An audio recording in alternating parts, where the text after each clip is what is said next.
तो गाइस कैसे हैं आप सब लोग। स्लीपिंग ओवरपावर्ड सॉवरियन के एपिसोड 01 के साथ हाजिर हूं। तो ये कहानी आज से 100 साल पहले की है, जब यहाँ पर एक बहुत ही महान मास्टर हुआ करता था जिसके बारे में कहा जाता था कि वो गोट है, यानी ग्रेटेस्ट ऑफ ऑल टाइम, और उसका टाइटल था रेडिएंट स्वॉर्ड सॉवरियन, यानी कि वो एक बहुत ही महान और पावरफुल मास्टर था। लेकिन उसके बारे में 100 साल के बाद की हिस्ट्री में कुछ भी नहीं लिखा गया, जिसकी वजह से काफी सारे लोग जो उसे भूल चुके हैं। लेकिन ऐसा क्यों हुआ कि सभी लोग उसे क्यों भूल गए? तो हमारा एक हिस्टोरियन होता है, एक लड़का जो कि उसके बारे में स्टोरी लिखना चाहता है, कि उसकी हिस्ट्री लिखना चाहता है कि आखिर उसके साथ हुआ क्या और सभी लोग उसे भूलना क्यों चाहते हैं, आखिर सभी लोगों ने जहां पर उसे भुला क्यों दिया। तो वो सबसे पहले शाओलिन टेंपल में जाता है, जहां पर जाकर शाओलिन के मास्टर के पास जाकर बैठ जाता है और उनसे कहता है कि मैं जहां पर उसके बारे में जानना चाहता हूं। तो शाओलिन मांग उसे कहता है कि तुम वी जियोन हो के बारे में जानना चाहते हो। तो हिस्टोरियन कहता है कि जी मास्टर मॉन्क, मैं यहाँ पर वी जियोन हो के बारे में जानना चाहता हूँ कि आखिर वो यहाँ पर गोट हुआ करता था, लेकिन अब यहाँ पर हिस्ट्री में उसके बारे में कुछ भी लिखा हुआ नहीं है। मैं उसके बारे में डॉक्यूमेंट्स लिखना चाहता हूँ ताकि आने वाली जनरेशन को उसके बारे में पता चल सके। तो मास्टर से कहता है कि वी जियोन हो, उसे रेडिएंट मार्शल सॉवरियन भी कहा जाता था। वो एक बहुत ही पावरफुल इंसान था, इतना पावरफुल इंसान थे उस वक्त के जितने भी मार्शल मास्टर्स थे वो सभी लोग उससे डरते थे। उस बंदे के बारे में तुम्हें क्या ही कहूं कि वो एक बहुत ही अपराइट इंसान था, यानी कि वो एक राइटियस मास्टर था, राइटियस कल्टीवेशन वर्ल्ड के अंदर पैदा हुआ और बहुत ज्यादा पावरफुल इंसान था। और इसी के साथ हमारा हिस्टोरियन जो था वो कहता है कि मुझे एक बात तो बताएं कि आप यहाँ पर इस बारे में क्या सोचते हैं, उसकी एवरीडे लाइफ क्या थी, कि डेली लाइफ में वो क्या कुछ किया करता था और कैसे वो यहाँ पर इस लेवल तक पहुंचा कि उसे greatest of the all time कहा जाने लगा। तो मास्टर जो होते हैं, मास्टर मॉन्क, उसकी बात सुनने के बाद कहते हैं कि मैं यहाँ पर तुम्हें उसकी डेली लाइफ के बारे में बताऊं, लेकिन साथ ही मास्टर गुस्सा हो जाते हैं। अब पता नहीं यहाँ पर ऐसा क्या होता है कि मास्टर मॉन्क चलाकर गाली देते हैं और कहता है कि दफा हो जाए यहाँ से, मैं उसकी डेली लाइफ के बारे में तुम्हें कुछ नहीं बताने वाला। वो एक बहुत ही घटिया इंसान था। तो बेचारा हिस्टोरियन भी इस बात से काफी ज्यादा हैरान हो जाता है और कहता है कि गोट के बारे में जहां पर यह कहा जा रहा है कि वो यहाँ पर एक घटिया इंसान था, और साथ ही मॉन्क उसे उठाकर बाहर फेंक देते हैं। फिर वो यहाँ पर से हिबी पैंग फैमिली में जाता है, पैंग जूसियोंग के पास, और जाकर उससे पूछता है कि क्या तुम वी जियोनो के बारे में कुछ बता सकते हो। तो वो भी उसे उठाकर बाहर फेंक देते हैं और कहता है कि दफा हो जाओ यहाँ पर से, हम उसके बारे में कोई भी हिस्ट्री नहीं लिखवाना चाहते, और साथ ही उसके ऊपर नमक फेंकते हैं ताकि वो दोबारा कभी उनके घर में वापस ना आए, उनकी फैमिली में आकर वी जियोनो के बारे में ना पूछ सके। तो हमारा हिस्टोरियन जो होता है अभी तक जहां पर भी जाता है उसे वहां से मार पड़ती है और सभी लोग उसे उठाकर बाहर फेंक देते हैं। आज यहाँ पर उस सॉवरियन के बारे में कोई लिखना क्यों नहीं चाहता, लिखवाना क्यों नहीं चाहता, उसकी हिस्ट्री के बारे में कोई बताना क्यों नहीं चाहता। तो बेचारा वहां से भागता हुआ अब आखिरी मंजिल की तरफ बढ़ता है, जहां पर उसे बैगर सेक्टर के एक मास्टर के बारे में पता चलता है कि बैगर सेक्टर का एक पुराना मास्टर उसकी हिस्ट्री के बारे में जानता है। तो वो कहता है कि मुझे लगता है कि अब वही मास्टर मुझे बताएगा कि greatest of all time master जो था उसके बारे में सभी लोग मुझसे इस तरह से बर्ताव क्यों कर रहे हैं, वो लोग मुझे यहाँ पर मारना पीटना शुरू कर देते हैं, धक्के देकर बाहर क्यों निकाल देते हैं। आज यहाँ पर उसने ऐसा क्या कर दिया था कि उसके बारे में कोई हिस्ट्री में लिखवाना भी नहीं चाहता, क्योंकि वो सॉवरियन कोई ऐसा वैसा मास्टर नहीं था, बल्कि उसने उस एरा में जितने भी डिमोनिक वॉर हुई और जितने भी लोग जिन लोगों ने क्योस मचा रखी थी उन सभी के एरा को खत्म किया था, और सभी से ज्यादा पावरफुल होकर उसने सभी के ऊपर खड़ा होकर साबित किया था कि वो सबसे ज्यादा स्ट्रॉन्गेस्ट है। तो वो हिस्टोरियन कहता है कि हिस्टोरियन होने के नाते ये मेरा फर्ज बनता है, चाहे उसके बारे में अच्छी बात हो या बुरी बात हो, मैं हिस्ट्री में उसका नाम जरूर लिख कर रहूंगा, क्योंकि वो एक बहुत ही पावरफुल इंसान था, सभी को उसके बारे में पता होना चाहिए। तो अब मैं यहाँ पर से सीधा जा रहा हूँ मैड डॉग के पास, जो कि बैगर सेक्टर का एक एल्डर है, एक रिटायर्ड एल्डर, उसके पास से इंफॉर्मेशन मिलेगी। तो सीधा वो उस हट में पहुंच जाता है जहां पर वो मैड डॉग बैठा होता है, और मैड डॉग वहां पर उसकी बात सुनते ही हंसना शुरू कर देता है और कहता है, लड़के तुमने कहा कि तुम्हें शाओलिन टेंपल से भी निकाल दिया गया और फिर साथ ही तुम्हें हिबी पैंग क्लैन से भी धक्के देकर निकाला गया। मुझे लगा ही था कि तुम्हारे साथ ऐसा ही होगा, क्योंकि अगर तुम उनके सामने जाकर वी जियोनो का नाम लोगे तो फिर तो तुम्हारे साथ ऐसा ही होने वाला है। तो हिस्टोरियन लड़का उनसे कहता है, लेकिन ऊपर से उनके रिस्पॉन्सेज भी काफी ज्यादा अजीब थे, मैं तो समझ ही नहीं पा रहा कि आखिर यहाँ पर उस सॉवरियन ने ऐसा क्या किया था जिसकी वजह से ये सभी लोग इतना ज्यादा गुस्सा हो गए और मुझे उसके बारे में कुछ लिखाना भी नहीं चाहते। तो इसी के साथ ही मैड डॉग उसे कहता है कि मैं तुम्हें बताऊंगा कि उसकी हिस्ट्री क्या थी। उसकी हिस्ट्री जानने के लिए तुम्हें यहाँ पर शुरुआत से जानना पड़ेगा, उसकी स्टोरी क्या है। मैं तुम्हें यहाँ पर स्टार्ट से बता सकता हूँ, जब वो एक छोटा बच्चा था वहां पर से लेकर जब वो एक मार्शल सॉवरियन बना, मैं तब तक की सारी हिस्ट्री तुम्हें लिखवाने को तैयार हूँ। मैं तो एक फारिग इंसान हूँ, मेरे पास बहुत ज्यादा टाइम है, अब बस तुम यहाँ पर लिखना स्टार्ट करो। तुम लिखते लिखते थक जाओगे, लेकिन उसकी हिस्ट्री और उसके कारनामे खत्म नहीं होने वाले। तो जहां पर हमारी स्टोरी स्टार्ट होती है तो वो मैड डॉग जो है वो साथ साथ बीच बीच में आकर नरेशन देता रहेगा, लेकिन साथ हमारी स्टोरी जो है वो चलती रहेगी। तो वो कहता है कि आज से 100 साल पहले की बात है, और साथ ही हमारी स्टोरी प्रेजेंट में आती है जहां पर वी क्लैन का सीन दिखाया जाता है। तो हमारा यंग मास्टर वी जियोनो जो होता है वो अपने घर में अपने बिस्तर के ऊपर लेटा होता है।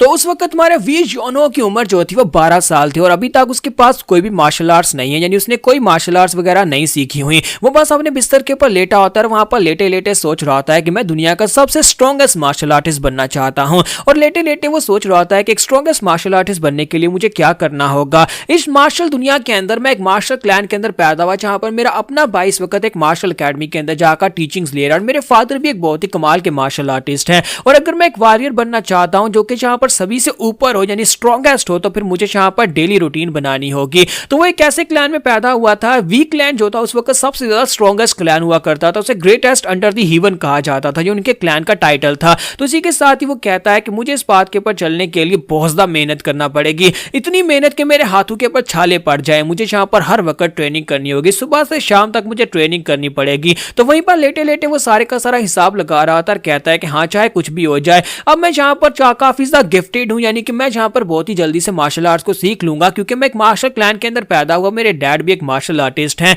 तो इसी के साथ ही वहां पर वो सोचते सोचते कहता है कि मुझे लगता है कि मुझे ये स्टार्ट करना चाहिए, क्योंकि अब मैंने जहाँ पर सारे का सारा मैप अपने दिमाग में बना लिया है कि कैसे मैं कल्टीवेट करूंगा, कैसे मैं मेहनत करूंगा और कैसे मैं स्ट्रॉन्गर बनूंगा। लेकिन जैसे ही वो खिड़की से बाहर देखता है तो कहता है कि ये क्या, ये तो सूरज डूब रहा है, आज पूरा दिन तो मुझे यहाँ पर प्लान बनाने में लग गया, और मुझे लगता है कि सूरज डूबने के वक्त हमें आराम करना चाहिए, नींद भी जरूरी है। और साथ ही वो अपना कंबल ओढ़ता है और लेट जाता है और कहता है कल सुबह उठकर मैं यहाँ पर ट्रेनिंग स्टार्ट करूंगा और फिर मैं दुनिया का सबसे स्ट्रॉन्गेस्ट इंसान बन जाऊंगा। तो यही उसकी स्टोरी है कि वो हर रोज ऐसा ही करता था, वो हर रोज यहाँ पर अपने कमरे में लेटा सुबह से लेकर शाम तक प्लान्स बनाता कि वो कैसे स्ट्रॉन्गेस्ट बनेगा, कैसे मार्शल आर्ट्स की ट्रेनिंग करेगा। फिर साथ ही जब सूरज डूबने लगता, क्योंकि पूरा दिन तो उसका इसी में काम में निकल जाता, सोचने में, और उसके बाद कंबल लेता और सो जाता। और वो कहता है कि मैं यहाँ पर सोऊंगा और कल सुबह उठकर दोबारा ये सब कुछ स्टार्ट करूंगा और फिर मैं स्ट्रॉन्गेस्ट बन जाऊंगा। और ये बात उसके फादर को बिल्कुल पसंद नहीं थी। तो जब वो सो जाता है तो वहीं पर उसके फादर रूम के अंदर आते हैं, और वहां पर आने के बाद सुबह के वक्त उसे जगाते हैं और कहते हैं कि वो जल्दी से उठ जाओ, लेकिन वो अभी भी घोड़े बेचकर सो रहा था। तो फादर चिल्लाकर उसे कहता है बेवकूफ बच्चे, मैंने कहा कि जल्दी से उठ जाओ। तुम्हारा वी जो होता है उठकर बैठ जाता और कहता है डैड आप यहाँ पर क्या कर रहे हैं, वो भी इतनी सुबह के वक्त। तो उसका डैड उसे कहता है बेवकूफ बच्चे, क्या तुम्हें पता भी है टाइम क्या हो रहा है, तुमने देखा नहीं सूरज सर पर आ गया और तुम अभी तक यहाँ पर सो रहे हो। तो उसके फादर जो होते हैं वो उसे कहते हैं कि बाहर देखो। तो वो कहता है हाँ मैंने यहाँ पर सूरज को देख लिया। तो फादर उसे कहता है कि जब तुमने सूरज को देख लिया है कि वो निकला हुआ है, तो फिर तुम यहाँ पर अभी तक सो क्यों रहे हो। तो वी उनसे कहता है कि डैड सूरज को मैं देख रहा हूँ कि वो डूबता जा रहा है, यानी अभी वो निकला है और डूबने की तरफ आगे बढ़ रहा है, तो जब उसने डूब ही जाना है तो फिर मैं उठ के क्या करूं, मुझे लगता है कि मुझे सोना ही चाहिए। तो उसके डैड उसे कहता है कि बच्चे मुझे एक बात तो बताओ कि इस रूम के अंदर तुम्हें कितने दिन हो गए हैं। तो वी उनसे कहता है कि मेरे ख्याल में तो 2 दिन हुए हैं, नहीं 3। फिर साथ ही वो कहता है नहीं मुझे लगता है कि अभी सिर्फ 1 ही दिन हुआ है। तो उसके डैड उसे कहता है अपनी बकवास बंद करो, पूरे 4 दिन हो गए हैं, अगर कोई तुम्हें बुलाने के लिए ना आए तो तुम तो अपने रूम के अंदर से निकलो ही ना, तुम तो सारा टाइम सोते रहो। क्या तुम सारी जिंदगी सोते हुए गुजार दोगे, जबकि हमारा क्लैन एक मार्शल क्लैन है। क्या तुम्हें यहाँ पर मार्शल आर्ट्स नहीं सीखनी, क्या तुम्हें स्ट्रॉन्गर नहीं बनना, क्या सारा दिन बिस्तर के ऊपर पड़े पड़े सोए सोए तुम्हारी कमर नहीं दुखती, तुम सारा दिन बिस्तर के ऊपर पड़े रहते हो।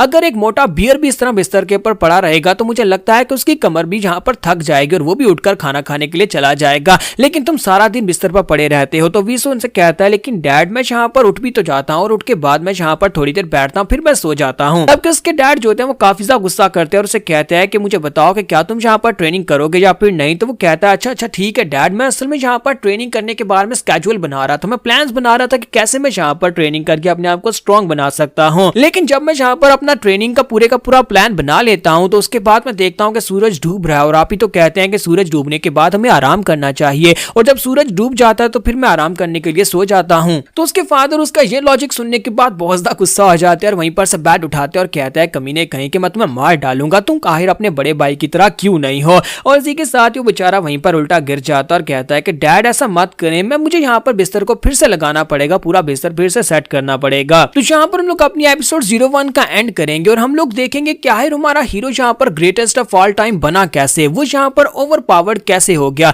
जबकि वो सिर्फ और सिर्फ एक स्लीपिंग लेजी बंदा है। उसे ये सारी पावर्स कहां से मिली और कैसे मिली, यही हमारी इंटरेस्टिंग स्टोरी होने वाली है और यकीन मानो ये स्टोरी बहुत ज्यादा मजेदार होने वाली है। तो एपिसोड की एक्सप्लेनेशन अच्छी लगी हो तो कमेंट करके जरूर बताइएगा और वीडियो को लाइक करना मत भूलिएगा। Thank you.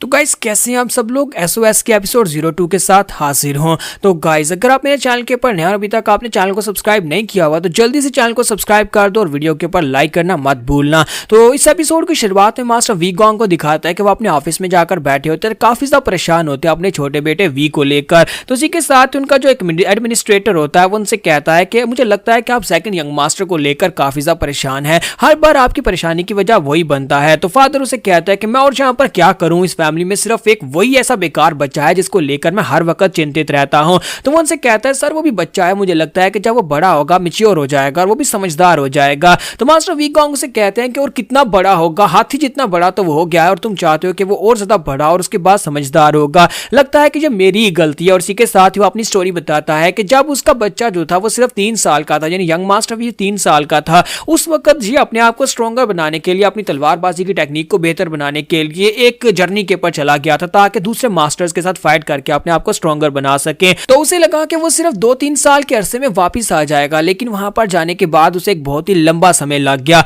उसे तो लगा था कि वो 2 साल में वापिस आ जाएगा, लेकिन मास्टर वी गॉन्ग को पूरे 8 साल लग गए। और 8 साल के बाद जब वो वापिस आए, वापिस आने के बाद वो काफी ज्यादा खुश थे कि वो घर वापिस आ रहे हैं और उनके बच्चे भी उसी की तरह एक बहुत ही कमाल के मार्शल आर्टिस्ट बन चुके होंगे। तो वापिस आने के बाद फैमिली मेंबर्स जो थे वो सभी लोग उसे काफी ज्यादा खुश होकर वेलकम कहते हैं, क्योंकि उसने एक नया टाइटल हासिल किया था, दुनिया में जाकर अपना नाम किया था। लेकिन उसकी बीवी जो थी, यानी उसकी अपनी फैमिली जो थी, उसे देखकर वो काफी हैरान हुआ, क्योंकि उसकी फैमिली जो उसकी बीवी बहुत ज्यादा गुस्से में थी। 8 साल उससे दूर रहने की वजह से वो काफी खतरनाक हो गई थी और उससे नफरत कर रही थी। और उसका जो बेटा था, यानी सबसे छोटा बेटा वी जो था, वो अपनी माँ के साथ रह रहकर सारा दिन बिस्तर के ऊपर पड़ा रहता है। इसी वजह से वो बहुत ज्यादा लेजी हो गया। तो वी गॉन्ग कहता है कि ये सारी की सारी मेरी गलती है, क्योंकि मैं घर से 8 साल के लिए दूर अगर मैं घर होता तो मैं उसका डिसिप्लिन स्ट्रिक्ट रखता और शुरू से ही उसे यहाँ पर ट्रेनिंग देता रहता। उसकी माँ ने उसे बिगाड़ दिया और सारा दिन वो बिस्तर के ऊपर पड़ा रहता है। तो एडमिनिस्ट्रेटर उसे कहता है कि मुझे लगता है कि आपको परेशान होने की जरूरत नहीं है, मुझे लगता है कि इसके लिए भी कोई ना कोई तरीका जरूर होगा। तो वो कहता है कि बताओ क्या तरीका है।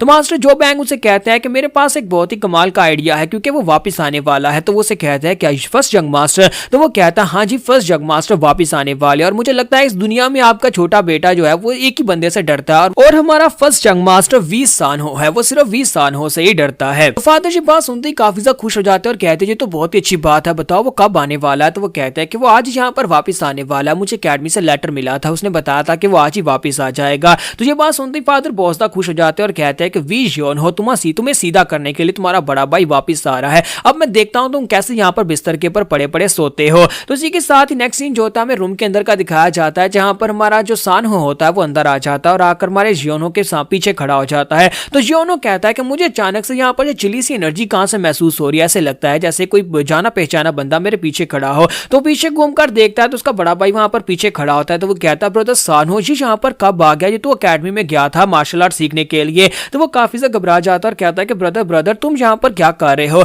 तो सानहो से कहता है कि मैंने सुना है कि तुम यहाँ पर सोते रहते हो और अभी भी तुम यहाँ पर मेरे सामने सो रहे थे। तो वो कहता है नहीं मैं तो नहीं सो रहा था, मैं तो अपना बिस्तर रैप अप कर रहा था ताकि जाकर ट्रेनिंग कर सकूं। तुम्हारा सानहो से कहता है क्या तुम्हें लगता है कि तुम यहाँ पर मुझसे झूठ बोल सकते हो। तो बेचारा वी जो होता है वहीं पर खामोश हो जाता है, क्योंकि वो उसे घूर कर देख रहा था। जब उसे घूर कर देखता है तो बेचारा काफी ज्यादा डर जाता है। तो इसी के साथ ही हमारा जियोनो से कहता है कि नहीं ब्रदर, जैसा तुम सोच रहे हो वैसा कुछ भी नहीं है, मैं हर सुबह उठता हूँ और सुबह उठ के बहुत सारी कड़ी मेहनत करता हूँ, नई मार्शल आर्ट्स की टेक्निक सीखता हूँ। मैंने तो यहाँ पर एक नई तलवारबाजी की टेक्निक भी सीखी और साथ ही वो सोच रहा था कि इससे भी आज ही वापस आना था, मैंने तो कुछ भी नहीं सीखा, इतने सालों में कुछ भी नहीं सीख पाया। तो जहाँ सानहो से कहता है कि वाकई में तुमने ट्रेनिंग किया। तो वो कहता है हाँ बड़े भाई मैंने ट्रेनिंग की है। तो सानहो से कहता है कि वहां पर सामने जो मोमबत्ती पड़ी हुई है, मैं चाहता हूं कि अपनी तलवारबाजी की आर्ट को यूज करते हुए उस मोमबत्ती को 2 हिस्सों में काट कर दिखाओ, अब जल्दी से अपनी टेक्निक को यूज करो, मैं तुम्हारी टेक्निक देखना चाहता हूं। तो वो कहता है क्या अभी करना है। तो सानहो से कहता है हाँ अभी यहाँ पर मेरे सामने करो, मैं देखना चाहता हूँ कि पिछले 3 साल में तुमने क्या इंप्रूव किया है। मैं पिछले 3 साल से एकेडमी में था, तो तुमने यहाँ पर कुछ ना कुछ तो सीखा ही होगा। और इसी के साथ ही हमारा जियोनो जो था अपनी तलवार लेकर खड़ा हो जाता है और कहता है कि अब मैं क्या करूं, मैं तो बुरा फंस गया हूं, मैंने तो यहाँ पर अपनी तलवार को पिछले 3 साल में पकड़ा भी नहीं है। तो इसी के साथ ही सानहो से कहता है कि हमारे पास पूरा दिन नहीं है, मुझे अभी जाकर पेरेंट्स से भी मिलना है, अब जल्दी करो। और इसी के साथ ही वो कहता है अच्छा ठीक है। फिर साथ ही उसे कहता है लेकिन हम लोग कमरे के अंदर है, अगर मैं यहाँ पर अपनी स्पेशल टेक्निक को यूज करूंगा तो पूरा कमरा ना कट जाए। तो उसका ब्रदर उसे कहता है बकवास बंद करो, मैं उसको पूरी तरह से देख लूंगा, अगर यहाँ पर किसी चीज को कटना हुआ तो वो मोमबत्ती कटेगी और कोई चीज यहाँ पर नहीं कटने वाली, अब जल्दी करो और आगे बढ़ो, जाकर उस मोमबत्ती को काटो। तो जियोनो कहता है कि लगता है कि अब यहाँ पर मुझे ये करना ही पड़ेगा। तो चलो ठीक है फिर करते हैं, और अपनी तलवार को घुमाते हुए आगे की तरफ बढ़ता है। और बड़े लेजी से तरीके के साथ अपनी तलवार को पकड़कर कहता है कि देखो मैं यहाँ पर अपनी टेक्निक को यूज करने लगा हूँ। और उसी के साथ ही वो बड़ी तेजी के साथ आगे की तरफ भागता है, बहुत ही अच्छे अच्छे स्टैंस लेता है, ऐसे लगता है जैसे कि वो कोई बहुत ही खास किस्म की टेक्निक को परफॉर्म करने लगा है। और एंड के ऊपर जाकर वो सामने की तरफ एक स्लैश लगाता है। तो हमारा सानहो जो होता है वो भी काफी ज्यादा हैरान हो रहा था, क्या वाकई में इसने यहाँ पर कोई बड़ी कमाल की टेक्निक को सीख लिया। और जैसे ही हमारा यंग मास्टर जो होता है वहां पर जाकर तलवार को घुमाकर स्ट्राइक लगाकर वहां पर लैंडिंग मारता है, और लैंडिंग भी पूरी तरह से हीरो वाली होती है। और उसके बाद वो पीछे घूमकर देखता है तो वहां पर मोमबत्ती सही सलामत पड़ी होती है, यानी इसने मोमबत्ती को नहीं काटा होता। वो कहता है ले मेरी तो वाट लग गई। तो इसी के साथ ही सानहो से कहता है कि 3 साल गुजर गए, 3 साल पहले भी तुम बेकार थे और 3 साल के बाद भी तुम यहाँ पर बेकार और तुमने कुछ भी नहीं सीखा। मुझे लगता है कि अब यहाँ पर तुम्हारा कोई और बंदोबस्त करना पड़ेगा। और साथ ही उसे वहां पर बाय बोलने के बाद कमरे से बाहर निकल जाता है और कहता है मैं यहाँ पर इस बार तुम्हारा पक्का कोई बंदोबस्त करता हूँ जिससे कि तुम यहाँ पर एक ट्रेनर बन सको, तुम एक अच्छे मार्शल आर्टिस्ट बन सको। तो हमें रात के वक्त का सीन दिखाया जाता है, खाने की टेबल के ऊपर पूरी फैमिली इकट्ठी होती है और फादर जो होते हैं वहां पर उससे पूछते हैं कि सानहो बेटा बताओ कि एकेडमी में सब कुछ कैसा चल रहा है। तो वो कहता है एकेडमी में सब कुछ ठीक चल रहा है, मेरी जो कल्टीवेशन है वो काफी ज्यादा अच्छे से आगे बढ़ रही है और मैं बहुत ही अच्छे से ट्रेनिंग कर रहा हूं, मैंने बहुत कुछ नया भी सीखा है। तो फादर उसे कहते हैं कि मैंने सुना है कि एकेडमी की ट्रेनिंग काफी ज्यादा मुश्किल है। तो वो उसे कहता है कि फादर अगर यहाँ पर मुश्किल ना हो तो फिर हम लोग एक अच्छे और स्ट्रॉन्गर मार्शल आर्टिस्ट कैसे बन पाएंगे, हमें यहाँ पर मुश्किल से गुजरना पड़ता है तभी हम लोग यहाँ पर स्ट्रॉन्ग बन पाते हैं। और इसी के साथ ही फादर उसे कहते हैं कि हाँ मुझे लगता है कि मेरी गैर मौजूदगी में तुमने यहाँ पर फैमिली को काफी ज्यादा संभाला था और उसके बाद अब तुम यहाँ पर एक मार्शल आर्टिस्ट बनकर हमारी फैमिली का नाम रोशन करोगे। फिर साथ ही हमारा सानहो जो होता है वो कहता है कि फादर मैं यहाँ पर आपसे एक बात करना चाहता था। तो फादर उसे कहता है कि हाँ बोलो ना बेटा, तुम यहाँ पर क्या बात करना चाहते हो, क्या एकेडमी के रिलेटेड कोई बात है। तो सानहो उनसे कहता है कि नहीं एकेडमी के रिलेटेड बात नहीं है। तो उसकी मॉम भी कहती है कि हाँ बताओ कि तुम यहाँ पर किस बारे में बात करना चाहते हो, अगर एकेडमी की बात नहीं है। तो उसी के साथ ही उनसे कहता है कि ये बात योनहो के बारे में है। तो वो लोग कहते हैं कि है योनहो के बारे में तुम क्या बात करना चाहते हो, और योनहो भी कहता है कि ये मेरे बारे में क्या बात करने वाला है। तो इसी के साथ ही सानहो कहता है कि मुझे लगता है कि वक्त आ चुका है कि इसे मेरी एकेडमी में भेज दिया जाए, वहां पर मैं इसके ऊपर पूरी नजर रखूंगा और वहीं पर से ये कुछ सीख पाएगा। यहाँ पर घर में सारा दिन बिस्तर के ऊपर पड़े पड़े सोते रहता है और यहाँ पर कुछ करता नहीं है। अगर आप मुझे यहाँ पर इजाजत दे तो मैं इसे कल सुबह अपने साथ ही लेकर जाना चाहूंगा। तो ये बात सुनते ही बेचारा योनहो तो चीख मारता है कि मेरे साथ क्या होने वाला है। उसी के साथ ही सीन जो होता है मैड डॉग के ऊपर जाता है। तो मैड डॉग कहते हैं कि वहां पर से शुरुआत होती है एक लेजेंड की कहानी की, जहां पर पहली बार उसका ब्रदर सानहो जो होता है अपने फादर के सामने ये बात रखता है कि योनहो को मार्शल एकेडमी को ज्वाइन करना चाहिए। हालांकि वो इस बात से काफी ज्यादा गुस्सा होता है, उसे ये बात बिल्कुल पसंद नहीं होती कि उसे एकेडमी में जाकर मेहनत करना पड़ेगी, क्योंकि वो एक स्लीपी और लेजी इंसान है, इसी वजह से वो जाना नहीं चाहता था। यही वो टर्निंग पॉइंट था जहां पर से हिस्ट्री की शुरुआत हुई, एक लेजेंड की शुरुआत हुई, जहां पर से उसकी जर्नी की शुरुआत हुई। किसी को इस बारे में बिल्कुल भी आइडिया नहीं था, जहां तक उसके अपने पेरेंट्स को भी नहीं पता था कि ये बेकार बच्चा जो सारा दिन बिस्तर के ऊपर पड़ा रहता है, घर से निकलने के बाद उसकी जिंदगी बदलने वाली है। सिर्फ उसकी जिंदगी नहीं बल्कि पूरी मार्शल वर्ल्ड की जिंदगी बदलने वाली है, और सिर्फ कुछ ही समय में ये लड़का पूरी दुनिया को हिला कर रख देगा। तो यहाँ पर हमारी एपिसोड 02 का एंड होता है और नेक्स्ट एपिसोड में देखेंगे कि हमारा योनहो एकेडमी में जाकर ऐसा क्या सीखने वाला है कि वो इतना स्ट्रॉन्गर बन जाएगा। तो एपिसोड की एक्सप्लेनेशन अच्छी लगी हो तो कमेंट करके जरूर बताइएगा और वीडियो को लाइक करना मत भूलिएगा। Thank you. तो गाइस कैसे हैं आप सब लोग, एसओएस के एपिसोड 03 के साथ हाजिर हूं। तो इस एपिसोड की शुरुआत में दिखाते हैं कि हमारा वी यूसोन इस बात से बिल्कुल भी खुश नहीं होता और उस बेचारे को वहां पर जबरदस्ती मार्शल एकेडमी की तरफ भेज दिया जाता है। तो इससे उसकी फैमिली जो होती है, कुछ लोग तो होते हैं वो काफी ज्यादा उदास होते हैं, जैसे कि उसकी मॉम और उसकी छोटी बहन जो होती है वो उसे कह रहे होते हैं कि हम तुम्हें बहुत ज्यादा मिस करेंगे, जबकि उसके फादर उसे कह रहे होता है कि यहाँ पर वापस कभी मत आना, और अगर वापस आना तो एक मार्शल आर्टिस्ट बनकर वापस आना। और उसकी मॉम उसे कहते हैं कि बेटा अपना बहुत ज्यादा ध्यान रखना। और यहाँ पर इमोशनल और अपनी चीयरिंग फैमिली के साथ ही वो गुड बाय बोलकर अपने रास्ते पर चल पड़ता है। दोनों भाई जो होते हैं अपने अपना घोड़ा लेते हैं और वहां पर से निकल पड़ते हैं। तो रास्ते में चलते हुए कई बार हमारा वी सोन जो होता है वो अपने बड़े भाई सोनहो से पूछता है कि मुझे बताओ कि कब पहुंचेंगे। तो वो उसे कहता है कभी यहाँ पर कुछ दिन है, फिर वो उससे पूछता है कब पहुंचेंगे। तो जर्नी जो थी वो काफी ज्यादा आरामदेह रही, क्योंकि हमारा वी यूसोन जो था वो सारा टाइम तो घोड़े के ऊपर सोया रहा, यानी कि वो घोड़े के ऊपर लेटा रहता, ना ही यहाँ पर आसपास देखता, उसे किसी चीज में कोई दिलचस्पी ही नहीं है, सोने के अलावा से और कोई काम ही नहीं है। तो इसी के साथ हमारा वी योन जो होता है वो अपने बड़े भाई सानहो से पूछता है कि बताओ कि हम लोग पहुंच गए। तो वो कहता है नहीं, अभी यहाँ पर पूरे 10 और दिन लगेंगे तब हम लोग वहां पर पहुंचेंगे। तो विजयन कहता है क्या अभी और 10 दिन लगने वाले हैं, तुम मुझे कहां पर लेकर जा रहे हो। तो वो उसे कहता है कि बेवकूफ, अगर तुम्हें यहाँ पर घोड़ा चलाना आता होता तो हम लोग अभी तक वहां तक पहुंच गए होते, तुम सिर्फ और सिर्फ घोड़े के ऊपर चढ़कर लेटे हुए हो, इसी वजह से तुम्हारा घोड़ा काफी ज्यादा आहिस्ता चल रहा है, मुझे भी तुम्हारी वजह से आहिस्ता चलना पड़ रहा है। तो वो उसे कहता है कि तुम्हें पता होना चाहिए था कि मुझे यहाँ पर घोड़ा चलाना नहीं आता। तो वो कहता कहता है कि अब इसका इल्जाम मेरे पर मत डालो, तुम यहाँ पर एक फैमिली के अंदर हो जो मार्शल आर्ट सीखते हो और हमारे पास घोड़ों की कमी नहीं है, तुम्हें घोड़ा चलाना सीखना चाहिए था। तो इसी के साथ हमारा विजियन जो होता है वो उसे कहता है कि चलो थोड़ी देर के लिए रुक कर रेस्ट कर लेते हैं, मैं काफी ज्यादा थक गया हूँ, मैं इस घोड़े के ऊपर बैठ बैठ कर बहुत ही बुरी तरह से थक चुका हूँ, उस माउंटेन के ऊपर चढ़ने से पहले हम लोग यहीं पर रुक कर थोड़ी देर के लिए रेस्ट कर देते हैं और उसके बाद वहां से आगे बढ़ेंगे। फिर साथ ही उसे कहता है कि वहां पर उस पेड़ के नीचे देखो दो लोग पहले सो रहे हैं, चलो हम लोग भी वहीं पर चलकर रेस्ट करते हैं और उसके बाद वहां से आगे बढ़ेंगे। जबकि उसका ब्रदर उसे कहता है कि अच्छा मुझे लगता है कि वहां पर चल के देखते हैं कि वहां पर क्या हो रहा है, क्योंकि उसे कुछ अजीब महसूस होता है, वहां पर जो दो लोग पेड़ के नीचे सो रहे होते हैं वो असल में सो नहीं रहे होते।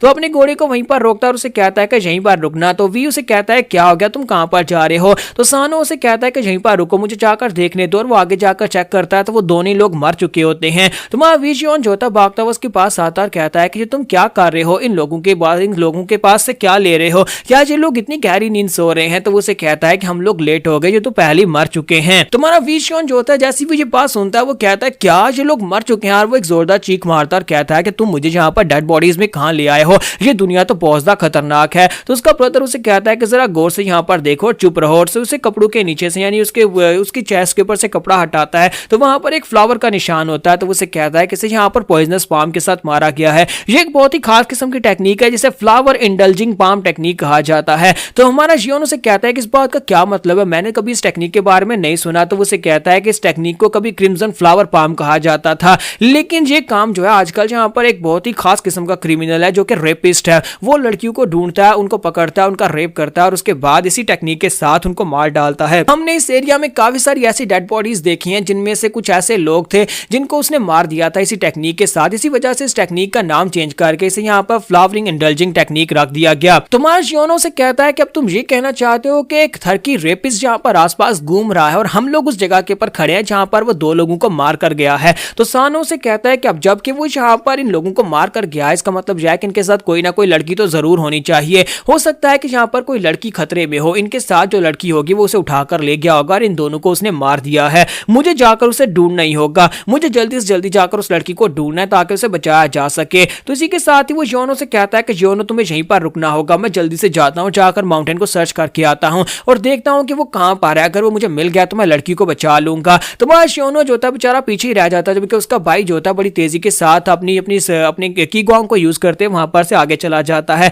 तो जियोनो चलाकर उसे कहता है कि ब्रदर मेरे साथ यहाँ पर क्या कर रहे हो, मैं यहाँ पर इन डेड बॉडीज के साथ क्या करूंगा, मुझे यहाँ पर इन लाशों के साथ छोड़कर मत जाओ। लेकिन उसका ब्रदर जो होता है उसकी बात को इग्नोर करते हुए काफी तेजी के साथ वहां से निकल जाता है, वो तो बहुत दूर चला जाता है। तो मैं जियोनो कहता है कि मेरी तो वाट लग गई, पहला ही दिन है, अभी मैं यहाँ पर अकेडमी में पहुंचा भी नहीं हूँ, रास्ते में मुझे डेड बॉडीज के पास खड़ा करके चला गया है। फिर साथ ही वो घोड़ों की तरफ देखता है, दोनों घोड़े वहां पर होते हैं, फिर वो डेड बॉडीज की तरफ देखता है तो डेड बॉडीज भी वहीं पर होती हैं। तो वो कहता है कि मैं वाकई में मेरी वाट लग गई है, अब मैं यहाँ पर इनका क्या करूंगा, इन दोनों चीजों को मुझे संभालना पड़ेगा। फिर साथ ही वहां पर रात पड़ना शुरू हो जाती है क्योंकि वहां पर आसमान के ऊपर काले बादल भी आ जाते हैं और जल्दी वहां पर अंधेरा हो जाता है। तो जियोनो कहता है कि अब क्या हो रहा है, उसने कहा था कि वो जल्दी से वापस आ जाएगा लेकिन शाम हो गई और अभी तक मेरा ब्रदर वापस क्यों नहीं आया। तो वो चलाकर कहता है ब्रदर मुझे भी अपने साथ ले जाते, मैं इन डेड बॉडीज के साथ कब तक यहाँ पर खड़ा रहूंगा, कब तक तुम्हारा वेट करूं। फिर साथ ही वो कहता है कि क्या वहां पर कुछ हुआ होगा। तो वो अपनी थिंकिंग को एक्टिवेट करता है और कहता है कि मेरा ब्रदर वहां पर उस रेपिस्ट को पकड़ने के लिए गया है,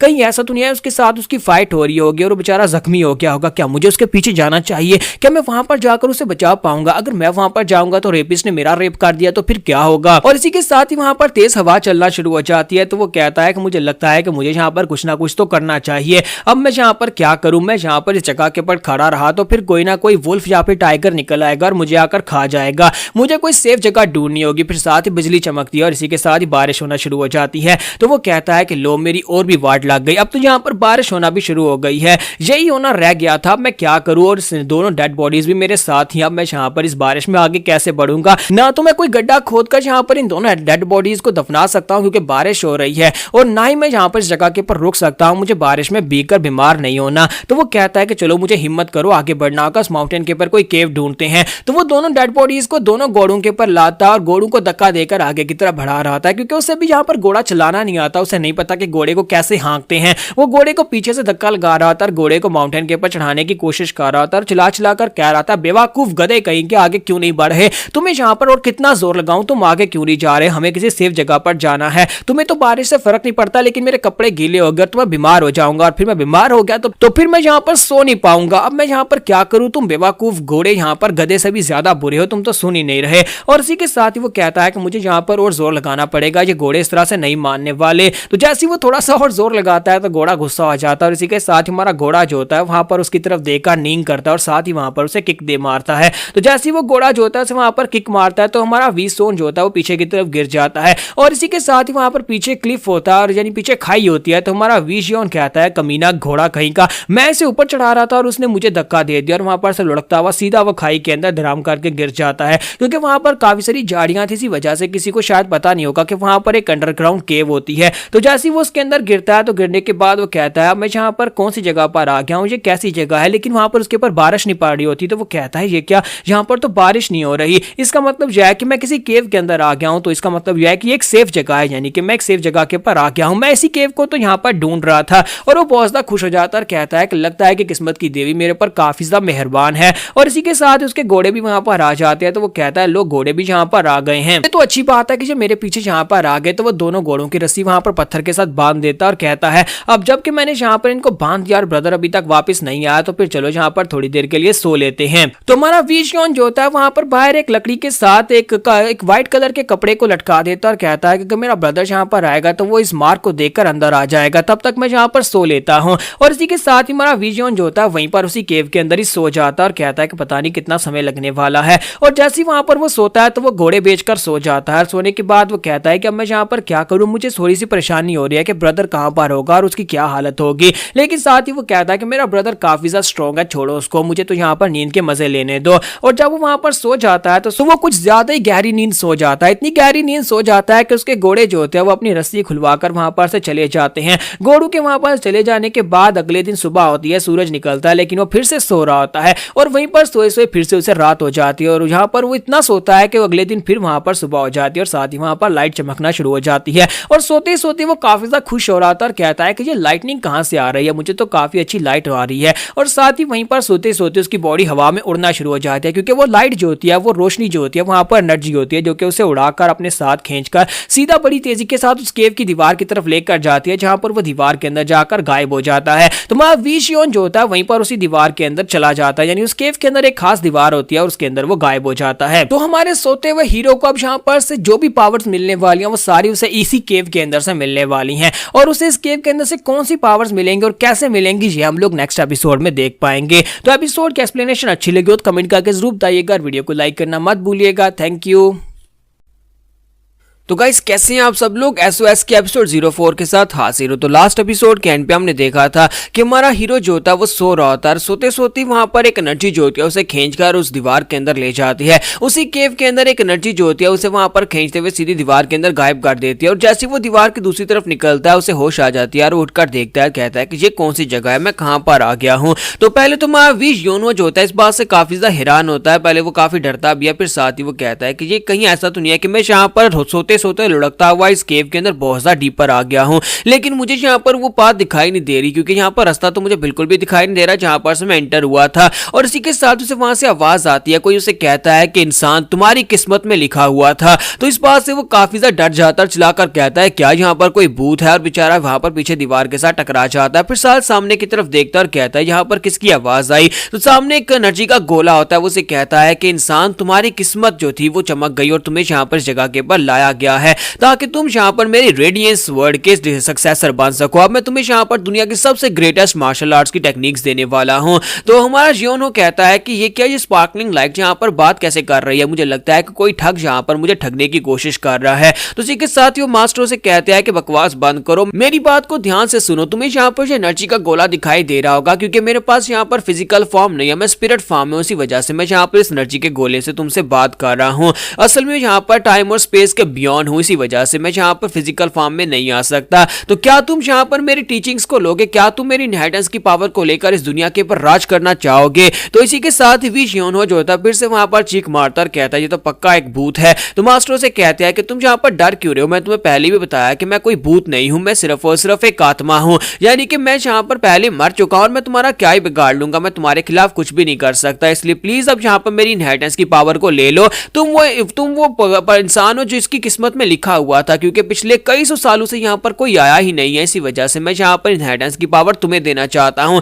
इसलिए प्लीज यहाँ पर मेरी इनहेरिटेंस की पावर को ले लो और उसके बाद तुम यहाँ पर ग्रेटेस्ट ऑफ ऑल टाइम बन जाओगे, तुम दुनिया के सबसे पावरफुल इंसान बन जाओगे। तो हमारा जियोनो जो होता है वो सोचने के बाद काफी ज्यादा खुश हो जाता है और कहता है कि क्या वाकई मुझे लगता है कि ऐसा तो मानवा सीरीज में होता है जहां पर एक केव के अंदर गिरते हैं और बहुत सारी पावर्स मिल जाती हैं, मुझे अब ट्रेनिंग नहीं करनी पड़ेगी, मुझे मार्शल आर्ट एकेडमी में नहीं जाना पड़ेगा और यहाँ पर से मैं इस पावर को ले लूंगा और मैं स्ट्रॉन्गेस्ट बन जाऊंगा। तो इसी के साथ ही हमारा जियोनो जो होता है उसे कहता है तो बताओ कि मुझे यहाँ पर कैसे मिलने वाली है तुम्हारी इनहेरिटेंस की पावर। तो हाँ, मैं ये लेने को तैयार हूं, मैं यहाँ पर ये लूंगा, तो प्लीज मास्टर ये इनहेरिटेंस की पावर मुझे दे दे ताकि मैं दुनिया का स्ट्रॉन्गेस्ट इंसान बन जाऊं। मैं बहुत ज्यादा मेहनत करूंगा, इस इनहेरिटेंस की पावर को लेने के बाद भी मेहनत करूंगा और हर वक्त यहाँ पर मेहनत करता रहूंगा। तो मास्टर से कहता है कि जहां पर मेरे पास ज्यादा समय नहीं बचा, तुम्हें यहाँ पर इस इनहेरिटेंस की पावर को लेना ही होगा। मैं चाहता हूं कि तुम मेरी इनहेरिटेंस की पावर को लेने के बाद इस दुनिया में राइटियसनेस का नाम करो, राइटियसनेस को फैलाओ, क्योंकि ये एक राइटियस मार्शल आर्ट्स की टेक्निक है। मैं तुम्हें जल्दी से इसे सिखाना स्टार्ट करूंगा ताकि तुम कम से कम 50 साल में इस रेडियंस वर्ड टेक्निक को सीख जाओ।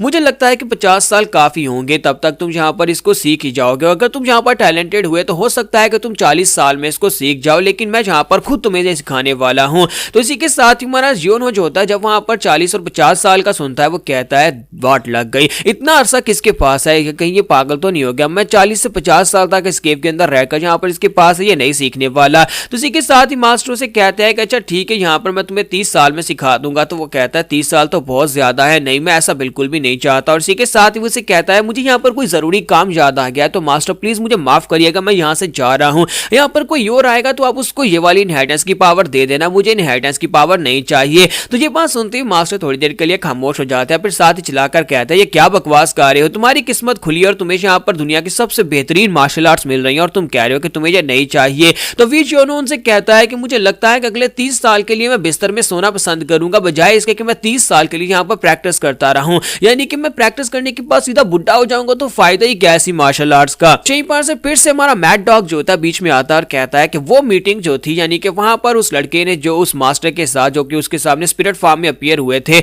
वहां पर उसकी वजह से उसकी किस्मत बदलने वाली थी। वी जियोनो जो कभी एक लूजर हुआ करता था, उसे वहां पर रेडियंस स्वॉर्ड टेक्निक मिली, एक बहुत ही खास किस्म की तलवारबाजी की टेक्निक, एक ऐसी टेक्निक जिसकी मदद से वो तलवार को उठाए बिना भी वहां पर दूसरों की तलवारों को काट सकता था। और इसी तलवारबाजी की टेक्निक से वो ग्रेटेस्ट ऑफ ऑल टाइम बना, यानी कि उससे रेडियंट स्वॉर्ड सॉवरियन का नाम दिया गया। तो फिर सीन जो होता है वहां पर पास्ट में जाता है, जहां पर मां वी जियोनो जो होता है भागना शुरू कर देता है और कहता है मास्टर प्लीज मुझे माफ करिएगा, लेकिन मुझे ये टेक्निक नहीं चाहिए। और इसी के साथ ही वो भागते हुए जैसे दरवाजे की तरफ जाता है तो मास्टर से कहता है रुक जाओ रुक जाओ, और वो वहां पर स्पिरिट फार्म में आ जाते हैं। और स्पिरिट फार्म में आने के बाद से कहता है कि मेरे बच्चे रुक जाओ, तुम्हें यहाँ पर डरने की जरूरत नहीं है। तो इस मास्टर का नाम बेक मुहान था, जो कि कभी यहाँ पर नैमगुंग फैमिली का एक मास्टर हुआ करता था। तो इसी के साथ ही हमारा यंग मास्टर जो होता है वहीं पर रुक जाता है और उसे कहता है कि ये क्या, मुझे पता था कि तुम एक स्कैमर हो, तुमने कहा कि तुम यहाँ पर स्पिरिट फार्म के गोले में और तुम अब यहाँ पर एक ह्यूमन फॉर्म में आ गए हो। तो वो उनसे कहते हैं कि बेटा यहाँ पर तुम मुझे एक स्कैमर कैसे कह सकते हो, मैंने तुम्हें कहा था कि मैं स्पिरिट फार्म में, मैंने ये तो नहीं कहा था कि मेरे पास ह्यूमन बॉडी है, ये स्पिरिट फार्म ही तो है। तुम्हारा वी जियोनो से कहता है लेकिन थोड़ी देर पहले तुमने कहा था कि तुम एनर्जी के गोले और अब यहाँ पर तुम ह्यूमन फार्म में आ गए हो। तो मास्टर से कहते हैं कि मैं यहाँ पर तुम्हारे सामने कोई भी प्रिटेंड नहीं कर रहा, ना ही मैं कोई स्कैमर हूँ,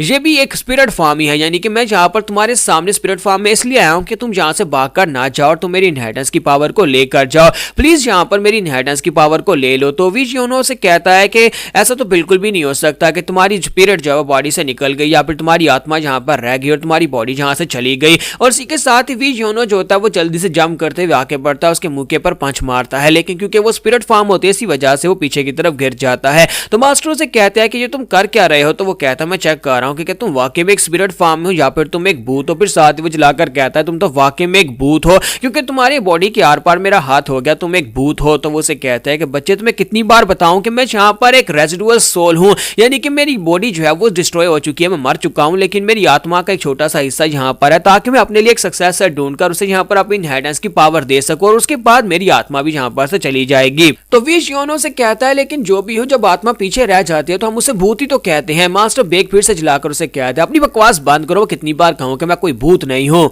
तो हमारा सीन फिर से प्रेजेंट में आता है, जहाँ पर मैड डॉग जो होता है उस हिस्टोरियन को बता रहा था, तो इस अपनी नोटबुक में लिखो कि वहां पर वो पहली बार था जब वो अपने मास्टर मास्टर को मिला तो वही जो थे मास्टर बेग मोहन जो थे वो उसके मास्टर बने। तो हिस्टोरियन उनसे कहता है कि आपने यहाँ पर स्पिरिट ट्रांसमिशन आर्ट के बारे में बताया कि यानी कि उन्होंने जो इस आर्ट को यूज किया था अपनी अपनी इस सोल को वापस इस दुनिया में रखने के लिए ताकि वो अपनी इनहेरिटेंस की पावर किसी और को दे सके, क्या ये वाकई में एग्जिस्ट करती है? क्योंकि ये तो एक बहुत ही हाई लेवल की मार्शल आर्ट्स हैं। तो मैड डॉग उसे कहता है कि हाँ ये बहुत ही हाई लेवल की मार्शल आर्ट्स और मास्टर बेग मोहन कोई आम से मास्टर नहीं थे बल्कि वो एक बहुत ही हाई लेवल के मास्टर थे। उनकी कल्टीवेशन लेवल उस लेवल तक पहुंच चुकी थी कि मरने के बाद उन्होंने अपनी आत्मा को कुछ समय के लिए इस दुनिया में रोक रखा था। तो हमारा जो हिस्टोरियन होता है वो उनसे कहता है तो इसका मतलब यह है कि ये वाली स्पेशल एबिलिटी और स्पेशल आर्ट जो है वो सिर्फ और सिर्फ एक ही बंदा उस वक्त यूज कर सकता था और ऊपर से उनका नाम भी बिल्कुल वैसा ही है। तो मैड डॉग उसे कहता है कि हाँ तुमने बिल्कुल ठीक समझा, वो स्वर्ड एम्परर था। उस समय में नैमगोंग फैमिली का जो मास्टर था स्वर्ड एम्परर और ये नैमगोंग क्लैन से नहीं था बल्कि वो बेग क्लैन से था। तो हिस्टोरियन कहता है कि हाँ मैंने उसके बारे में पढ़ा है। आज से 300 साल पहले एक मास्टर हुआ करते थे बेग मोहन नाम के, जो कि दुनिया में सबसे ज्यादा स्ट्रॉन्गेस्ट मास्टर के नाम से जाने जाते हैं कि उनकी तलवारबाजी की टेक्निक्स जो थी वो सबसे बेस्ट थी और इसी वजह से उन्हें यहाँ पर मार्शल एम्परर कहा जाता था, यानी स्वर्ड एम्परर कहा जाता था। तो मैड डॉग उसे कहता है कि मास्टर बेग के पास जो स्वर्ड थी उसे रेडियंट स्वर्ड कहते हैं और उनकी टेक्निक का नाम भी रेडियंट स्वर्ड था और इसी वजह से तुम्हारा जो वी जियोन हो है उसका जो टाइटल था वो भी यही था, उसे भी यहाँ पर रेडियंट मार्शल सॉवरियन कहा जाता था। तो यहाँ पर हम लोग अपनी एपिसोड 04 का एंड करेंगे और नेक्स्ट एपिसोड में हम लोग देखेंगे कि हमारा वी जियोन हो क्या यहाँ पर मास्टर से उसकी इनहेरिटेंस की पावर लेने को तैयार होगा या फिर नहीं, या फिर अभी और नखरे करने वाला है। तो गाइस कैसे हैं आप सब लोग एसओएस के एपिसोड 05 के साथ हाजिर हो। तो लास्ट एपिसोड के एंड पे हमने देखा था कि मास्टर मैड डॉग जो होते हैं वहां पर हमारे हिस्टोरियन को बताते हैं कि वो बंदा जो था, जो मास्टर जो इसकी स्पिरिट वहां पर थी जो कि वी जियोनो को मिली थी, वो मास्टर बेग मोहन की थी और मास्टर बेग मोहन जो थे वो स्वर्ड एम्परर थे। तो हमारा हिस्टोरियन कहता है कि तो हैरान करने वाली बात है क्योंकि वो तो आज से 300 साल पहले थे और हमारा जो वी जियोनो था वो आज से 100 साल पहले था। तो 200 साल का गैप, इतना बड़ा गैप यहाँ पर बीच में कैसे आ गया? तो मैड डॉग उसे कहता है कि यही तो बात है कि वो ओल्डर जनरेशन के एक मास्टर थे लेकिन पिछले 200 साल से उनकी आत्मा वहीं पर उस केव के अंदर ट्रैप थी और वो वेट करते रहे कि काश वहां पर कोई आए और आकर उनके पास इनहेरिटेंस की पावर को ले सके। तुम्हारा हिस्टोरियन जो होता है वो कहता है कि मास्टर मैड डॉग, मुझे लगता है कि जब वहां पर वी जियोनो को पता चला होगा कि यही मास्टर बेग मोहन है यानी स्वर्ड एम्परर है और उनकी मार्शल आर्ट कितनी ज्यादा महान है, तो उसने तो वहां पर उनके पांव पकड़ लिए होंगे और कहा होगा कि मुझे अपनी इनहेरिटेंस की पावर दे दो। तो मास्टर मैड डॉग उसे कहते हैं कि वी जियोनो नहीं, उसे फिलहाल के लिए उस बारे में बिल्कुल भी नहीं पता था और ना ही उसने यहाँ पर ऐसा कुछ किया उसके पांव पकड़ने वाला काम। और सीन हमारा पास में चला जाता है जहां पर मास्टर जो होता है वो चिल्ला चिल्ला कर उसे कह रहे होते हैं, बेवकूफ बच्चे, मैं कोई भूत नहीं हूं,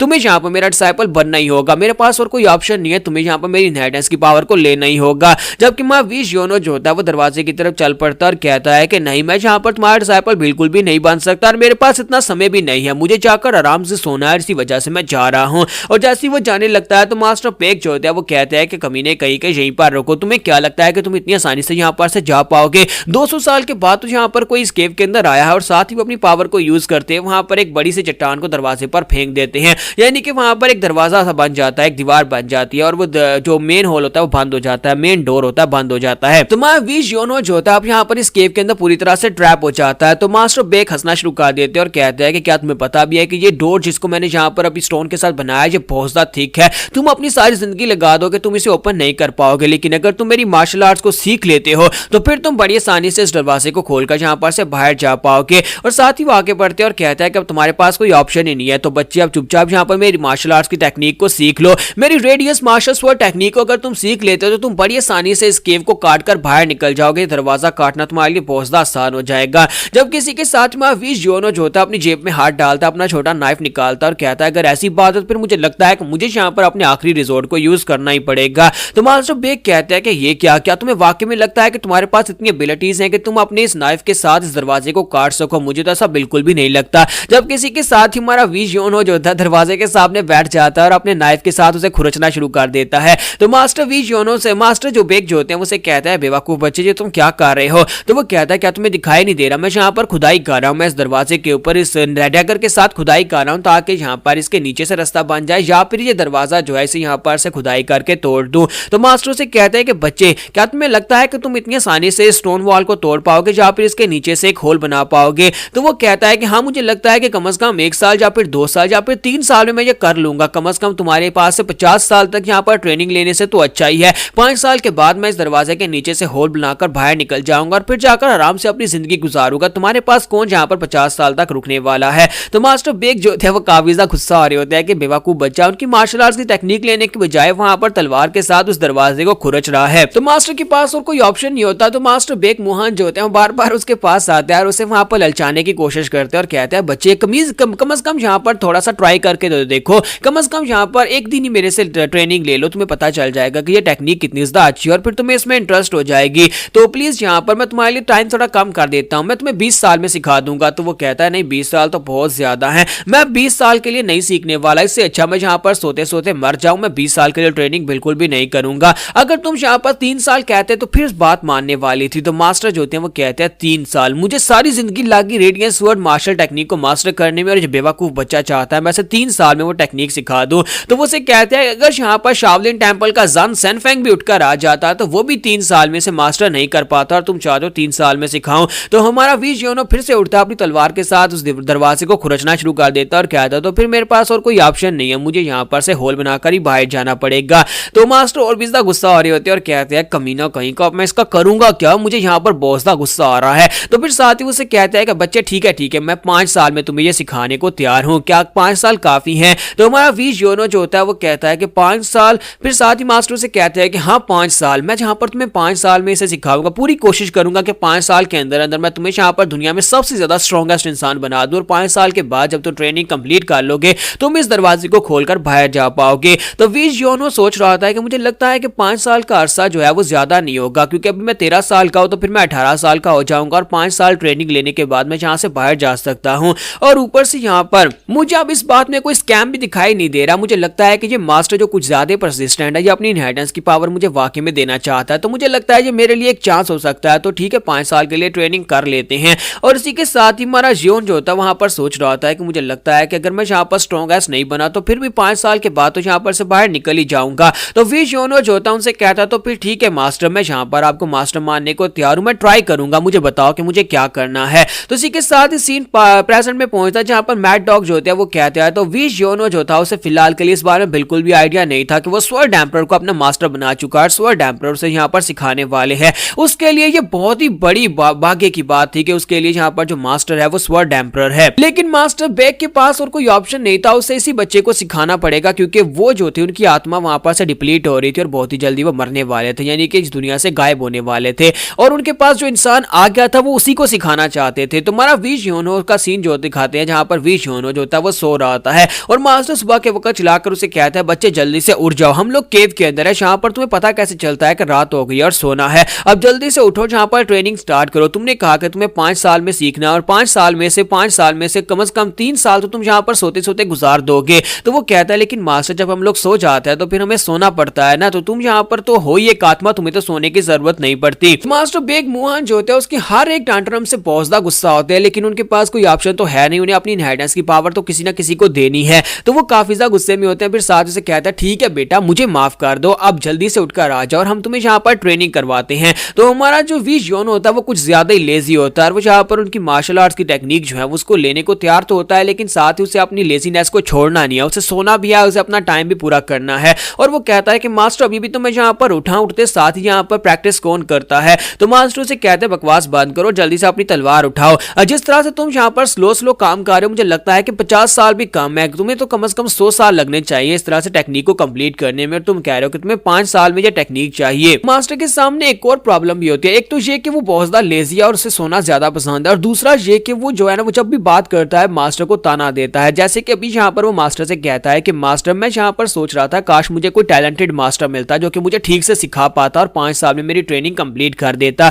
तो मास्टर को ये बात सुनने के बाद बहुत ज्यादा गुस्सा आता है और साथ ही उन्हें बहुत ही बुरा भी लगता है कि वो डिप्रेशन में चले जाते हैं कि यहाँ पर वो उसे कह रहा है कि तुम टैलेंटेड मास्टर नहीं हो, जबकि वो खुद एक बेकार बच्चा है। तो मास्टर जोहान वहां पर यही सोच रहे होते हैं कि काश मेरे पास यहाँ पर फिजिकल बॉडी होती, अगर मेरे पास फिजिकल बॉडी होती तो इस बच्चे ने मेरे साथ अभी तक जितना बर्ताव किया मैं इसे बहुत ही बुरी तरह से सबक सिखाता और उसके बाद ये बच्चा मेरे सामने इस तरह से सर झुकाकर बैठा होता कि मैं इसे जो भी कहता वो करने को तैयार हो जाता। लेकिन काश मेरे पास यहाँ पर फिजिकल बॉडी होती या फिर मैं इसके ऊपर अटैक कर पाता। लेकिन मास्टर जो है वो अपनी स्पिरिचुअल एनर्जी के साथ सिर्फ और सिर्फ कुछ चीजों को टेलीकाइनेसिस के जरिए कंट्रोल कर सकते हैं। तो वो हमारे वीज जोन को वहां पर अपनी एनर्जी से उड़ाते हैं और उसे वहीं पर ग्राउंड के ऊपर लोटपोट कर रहे होते हैं, क्योंकि इससे ज्यादा वो कर नहीं सकते। तुम्हारा वीज जोन हो उनसे कहता है कि मास्टर तुमने ये कैसे किया। तो मास्टर उसे कहता है क्या मतलब मैंने कैसे किया। तुम्हारा वीज जोन कहता है कि मास्टर तुमने कहा कि तुम एक स्पिरिट फॉर्म है और तुम्हारे पास पावर्स नहीं है, लेकिन तुमने पहले वहां पर उस दरवाजे को नीचे फेंका और उसके बाद अब तुम यहाँ पर अपनी पावर के साथ मेरी बॉडी को मैनिपुलेट कर रहे हो। क्या तुम यहाँ पर किसी ऐसी पावर को यूज नहीं कर सकते जिससे तुम यहाँ पर मेरी बॉडी को मैनिपुलेट करो और साथ ही तुम मुझे मार्शल आर्ट सिखा दो।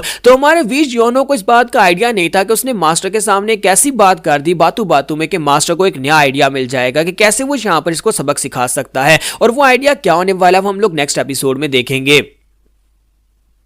तो लास्ट एपिसोड के एंड पे हमने देखा था कि हमारा वीज योनो जो होता है अपने मास्टर से कहता है कि मास्टर तुमने उस दरवाजे को भी तो नीचे गिराया था, इसका मतलब यह है कि तुम्हारे पास कुछ फिजिकल पावर्स भी हैं। तो मास्टर उसे कहता है नहीं, मैंने उसके साथ धागा बांध रखा था और जैसे ही तुम वहां से भागने लगे थे मैंने उस धागे को खींच दिया। तो वीज योनो कहता है कि मास्टर किसे बेवकूफ बना रहे हो, तुम्हारे पास फिजिकल बॉडी नहीं है, फिर तुमने ये कैसे किया। तो मास्टर उसे कहता है कि इसका ताल्लुक फिजिकल बॉडी के साथ नहीं है। अच्छी बात वाकई में सच है कि मैंने वहां पर एक धागा बांध रखा था और मैं यहाँ पर अपनी लेविटेशन टेक्निक को यूज कर रहा था, क्योंकि मैं यहाँ पर अपनी स्पिरिचुअल एनर्जी के साथ मेटालिक को परफॉर्म कर सकता हूं, जिससे मैं कुछ चीजों को ऊपर हवा में उड़ा सकता हूं, उनको यूज कर सकता हूं। और इसी के साथ ही मास्टर जब उसे इतनी बात करते हैं, मास्टर को वहां पर एक आइडिया आता है। मास्टर कहता है कि मैंने पहले ऐसा क्यों नहीं सोचा, मैं तो यहाँ पर इस लड़के को सबक सिखाने के बारे में सोच रहा था और फाइनली अब यहाँ पर मुझे समझ आ गया कि मैं क्या करूं और कैसे इसे सबक सिखाऊं। मेरे पास फिजिकल बॉडी नहीं है, मैं इसे हाथ से नहीं मार सकता, लेकिन मैं यहाँ पर पत्थर तो उड़ा सकता हूं। और इसी के साथ ही मास्टर वहां पर हंसना शुरू कर देते हैं। तो वीश योनो कहता है कि मास्टर अचानक से तुम्हें क्या हो गया, तुम इतनी गंदी स्माइल क्यों दे रहे हो और तुम यहाँ पर इस तरह से ड्रैकुला की तरह क्यों हंस रहे हो, कहीं तुम पागल तो नहीं हो गए। तो मास्टर से कहता है कि मैं यहाँ पर इतना ज्यादा एक्साइटेड था तुम्हें देखकर कि तुम यहाँ पर आए और मैं तुम्हें इनहेरिटेंस की पावर दूं, लेकिन तुम्हारी बातों की वजह से मुझे बहुत ज्यादा गुस्सा हुआ। पिछले कुछ दिनों से तुमने मुझे तंग कर रखा और मैं सोच रहा था कैसे मैं तुम्हें यहाँ पर सजा दूं, और अब यहाँ पर तुम्हारा मास्टर बनने का वक्त आ चुका है। शुक्रिया तुम्हारा कि तुमने यहाँ पर मुझे ये आइडिया दिया, तुमने मुझे बताया कि कैसे मैं यहाँ पर उस दरवाजे को नीचे कर सकता हूँ, तो फिर मैं बाकी चीजों को भी तो टेलीकाइनेसिस से यूज कर सकता हूँ। तो हमारा वीज योनो कहता है कि मास्टर तो इसका मतलब यह है कि मैं आराम से सो सकता हूं क्योंकि तुम्हें यहाँ पर कुछ नया मिल गया है। तो मास्टर से कहता है कि हाँ हाँ तुम यहाँ पर आराम से सो सकते हो। और इसी के साथ एक पत्थर जो होता है बड़ी तेजी के साथ उड़ता हुआ उसके पास से गुजरता है और पीछे जाकर दीवार के अंदर दंस जाता है। तो वीज योनो कहता है कि मास्टर ये क्या हुआ, ये पत्थर कैसे उड़कर आया। तो इसी के साथ वो सामने देखता है तो मास्टर अपनी एनर्जी के साथ और भी पत्थरों को उड़ा रखा होता है और उसे कहता है तुम्हारा बहुत बहुत शुक्रिया बच्चे, तुमने यहाँ पर मुझे क्या चीज दे दी, अब मैं यहाँ पर इन पत्थरों के साथ तुम्हें सजा दे सकता हूँ। अगर तुम यहाँ पर मेरी बात नहीं मानोगे और ट्रेनिंग नहीं करोगे तो फिर मैं यहाँ पर तुम्हें इतने पत्थर मारूंगा कि तुम्हारी बॉडी पूरी तरह से दर्द करना शुरू कर देगी। तो जियोनो कहता है कि बुड्ढे घूसट कहेंगे ऐसा मत करना, ऐसा मत करना, ये समझो कि मैंने तुम्हें कोई आइडिया दिया ही नहीं। तो मास्टर इसी के साथ ही बहुत सारे पत्थरों को हवा में उड़ाते हैं और कहते हैं कि आप जल्दी से तैयार हो जाओ, या तो ट्रेनिंग करो या फिर ये पत्थर तुम्हारे ऊपर आने वाले हैं। और साथ ही पत्थरों को सामने के थ्रो करना स्टार्ट करते हैं। जबकि वी जियोनो चलाकर कहता है कि बुड्ढे खुद मेरा मतलब है मास्टर प्लीज हम लोग यहाँ पर बात करते हैं, प्लीज यहाँ पर मुझे पत्थर से मत मारना। ठीक है मैं तुम्हारी बात मानने को तैयार हूं। तो वहां पर मास्टर इतने उसे पत्थर मारते हैं कि उसकी वजह से वी जियोनो जो होता है वो डर जाता है। इतने पत्थर खाने के बाद बेचारा पत्थरों के नीचे दब जाता है और उसके बाद वहां से बाहर निकलता है। तो मास्टर मैड डॉग कहता है तो वो दिन था जिस दिन हमारे वी जियोनो ने फाइनली फैसला कर लिया कि पत्थर खाने से अच्छा है कि यहाँ पर ट्रेनिंग कर ली जाए। और उसके बाद अगले 5 साल तक के लिए दिन रात उसने मेहनत की, दिन रात उसे ट्रेनिंग करना पड़ी, क्योंकि मास्टर उसे जो टेक्निक 5 साल में सिखाना चाहते थे असल में वो 50 साल में सीखने वाली टेक्निक थी। इसी वजह से वो बहुत ही कम समय वहां पर रेस्ट कर पाता था, दिन के वक्त या रात के वक्त, क्योंकि केव के अंदर पता नहीं चलता दिन रात कौन सी है। और वो वहां पर इतनी ट्रेनिंग कर रहा था कि सुबह से शाम तक उसे ट्रेनिंग करनी थी और ऐसे ऐसे वहां पर वक्त गुजरता गया और मास्टर उसे वहां पर बताते रहे कि कैसे तुम्हें यहाँ पर स्ट्रांग बनना है।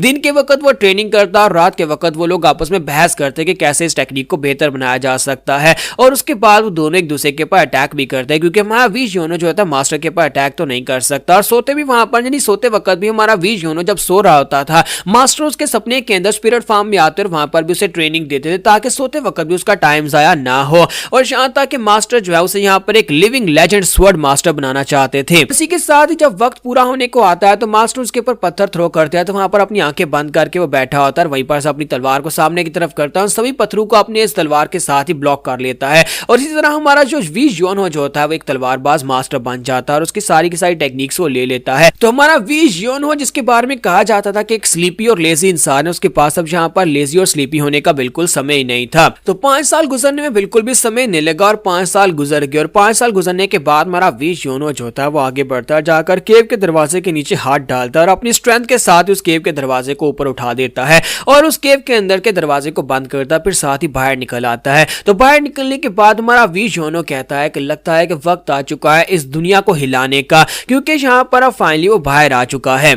तो यहीं पर से नेक्स्ट सीन में एक दिन पहले का दिखाया जाता है कि हमारा वीज योनो जो होता है बड़े आराम से सो रहा था और मास्टर उसके पास आता है और उसे कहता है कि योनो बच्चे उठ जाओ। तो वो कहता है मास्टर थोड़ी देर और सो लेने दो ना, अभी यहाँ पर मेरी नींद पूरी नहीं हुई और वैसे भी यहाँ पर ट्रेनिंग तो कंप्लीट हो चुकी है। तो मास्टर उसे कहता है कि मैंने कहा कि जल्दी से उठ जाओ। तो वो कहता है कि मास्टर क्या हो गया, क्या तुम यहाँ पर मुझे सोने नहीं दोगे? लेकिन जैसे वो मास्टर की तरफ देखता है तो मास्टर वहां पर बड़ी आराम से बड़ी प्यार से बैठे होते हैं और कहते हैं कि मेरे बेटे मेरे पास आओ। तो हमारा वीज योनो काफी ज्यादा हैरान होता है और कहता है कि ये मास्टर को क्या हो गया, यहाँ पर इतने आराम से इस तरह से क्यों बैठे हुए और ऊपर से इतने सीरियस मोड में साथ में स्माइल भी दे रहे हैं। तो हमारा वीज योनो से कहता है कि मास्टर क्या बात है? तो मास्टर से कहता है कि बेटा मैं तुम्हें यहाँ पर कुछ बताना चाहता हूँ, मैंने अपनी सारी जिंदगी मार्शल आर्ट सीखने में लगा दी, पूरी जिंदगी मार्शल आर्ट सीखता रहा। मैं ये देखना चाहता था कि मार्शल आर्ट्स का अंत क्या होता है, यानी कि मैं यहाँ पर उस लेवल पर पहुंचना चाहता था जिसके आगे मार्शल आर्ट्स है ही नहीं। लेकिन मुझे लगता है कि सबके चक्कर में मैंने यहाँ पर बहुत सारी ऐसी चीजें थी जो मैंने गवा दी। मैं मार्शल आर्ट्स को परस्यू करने में इतना ज्यादा मगन हो गया कि मैंने अपने क्लैन के लोगों को इग्नोर करना शुरू कर दिया। मैं एक बुढ़ा आदमी था लेकिन मार्शल आर्ट्स में अभी और ज्यादा स्ट्रॉन्ग बनना चाहता था, मैं और ज्यादा कल्टीवेट करना चाहता था, लेकिन मेरे अपने क्लैन के लोगों ने मुझे बुला दिया। मैं वीज योनो काफी ज्यादा हैरान हो रहा था, कहता है कि आज अचानक मास्टर यहाँ पर इस तरह की बातें क्यों कर रहे हैं और मुझे अपनी लाइफ स्टोरी क्यों सुना रहे हैं।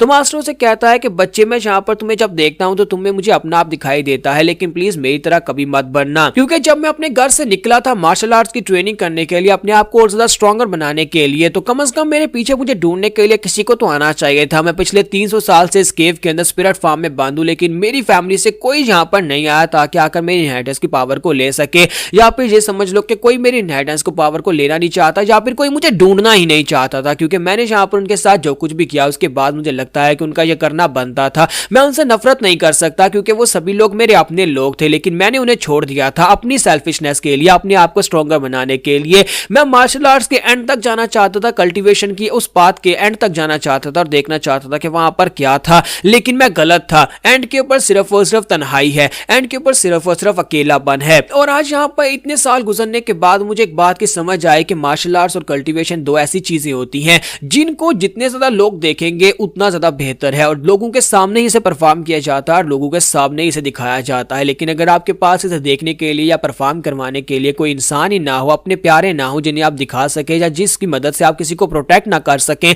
तो फिर ऐसी मार्शल आर्ट्स का फायदा ही क्या है। और ये सब कुछ तुम्हें सिखाने के दौरान मुझे रियलाइज हुआ, जब मैंने यहाँ पर तुम्हें सिखाना स्टार्ट किया। मैं तुम्हें बताऊं कि मैंने जिंदगी में पहली बार किसी डिसाइपल को सिखाया है। जब मैं तुम्हें सिखा रहा था पहले मैं बहुत सा गुस्सा होता था तुम्हारी बातों के ऊपर, तुम्हारी हरकतों के ऊपर, मैं तुम्हें सजा देता और साथ में यहाँ पर तुम्हारे साथ मैंने एंजॉय भी किया, और साथ ही तुम्हारे साथ मैंने कुछ ऐसा वक्त बिताया जो मैं यहाँ पर अपने पोते या फिर अपने बेटे के साथ गुजारना चाहता था। और मैंने फाइनली वो सब कुछ यहाँ पर महसूस करके देख लिया। मुझे यहाँ पर महसूस हुआ कि मैं दोबारा जिंदा हूँ। तुम्हारा वीज योनो से कहता है कि मास्टर तुम इस तरह की बातें क्यों कर रहे हो? इस तरह की बातें तो लोग तब करते हैं जब वो मरने वाले होते हैं, अब ये मत कहना कि तुम यहाँ पर से जाने वाले हो। तो मास्टर बेक उसे कहते हैं कि हाँ मेरे बच्चे मैं जाने वाला हूँ। तो ये बात सुनती हमारा वीज योनो चलाकर कहता है नहीं ऐसा बिल्कुल भी नहीं हो सकता मास्टर, तुमने कहा था कि मैं तुम मुझे 50 साल के लिए मार्शल आर्ट सिखा सकते हो, और अभी तो यहाँ पर सिर्फ 5 साल हुए हैं, यानी कि अभी सिर्फ 5 साल के अरसे में तुम्हारे पास 25 साल और पड़े हुए हैं। जब तुम्हें याद नहीं है कि शुरुआत में तुमने मुझे कहा था कि 50 साल लगेंगे, तो फिर तुम इतनी आसानी से और इतनी जल्दी यहाँ पर कैसे जा सकते हो? मास्टर ऐसा नहीं हो सकता, तुम्हारे पास 25 साल बचे हैं, तुम झूठ बोल रहे हो।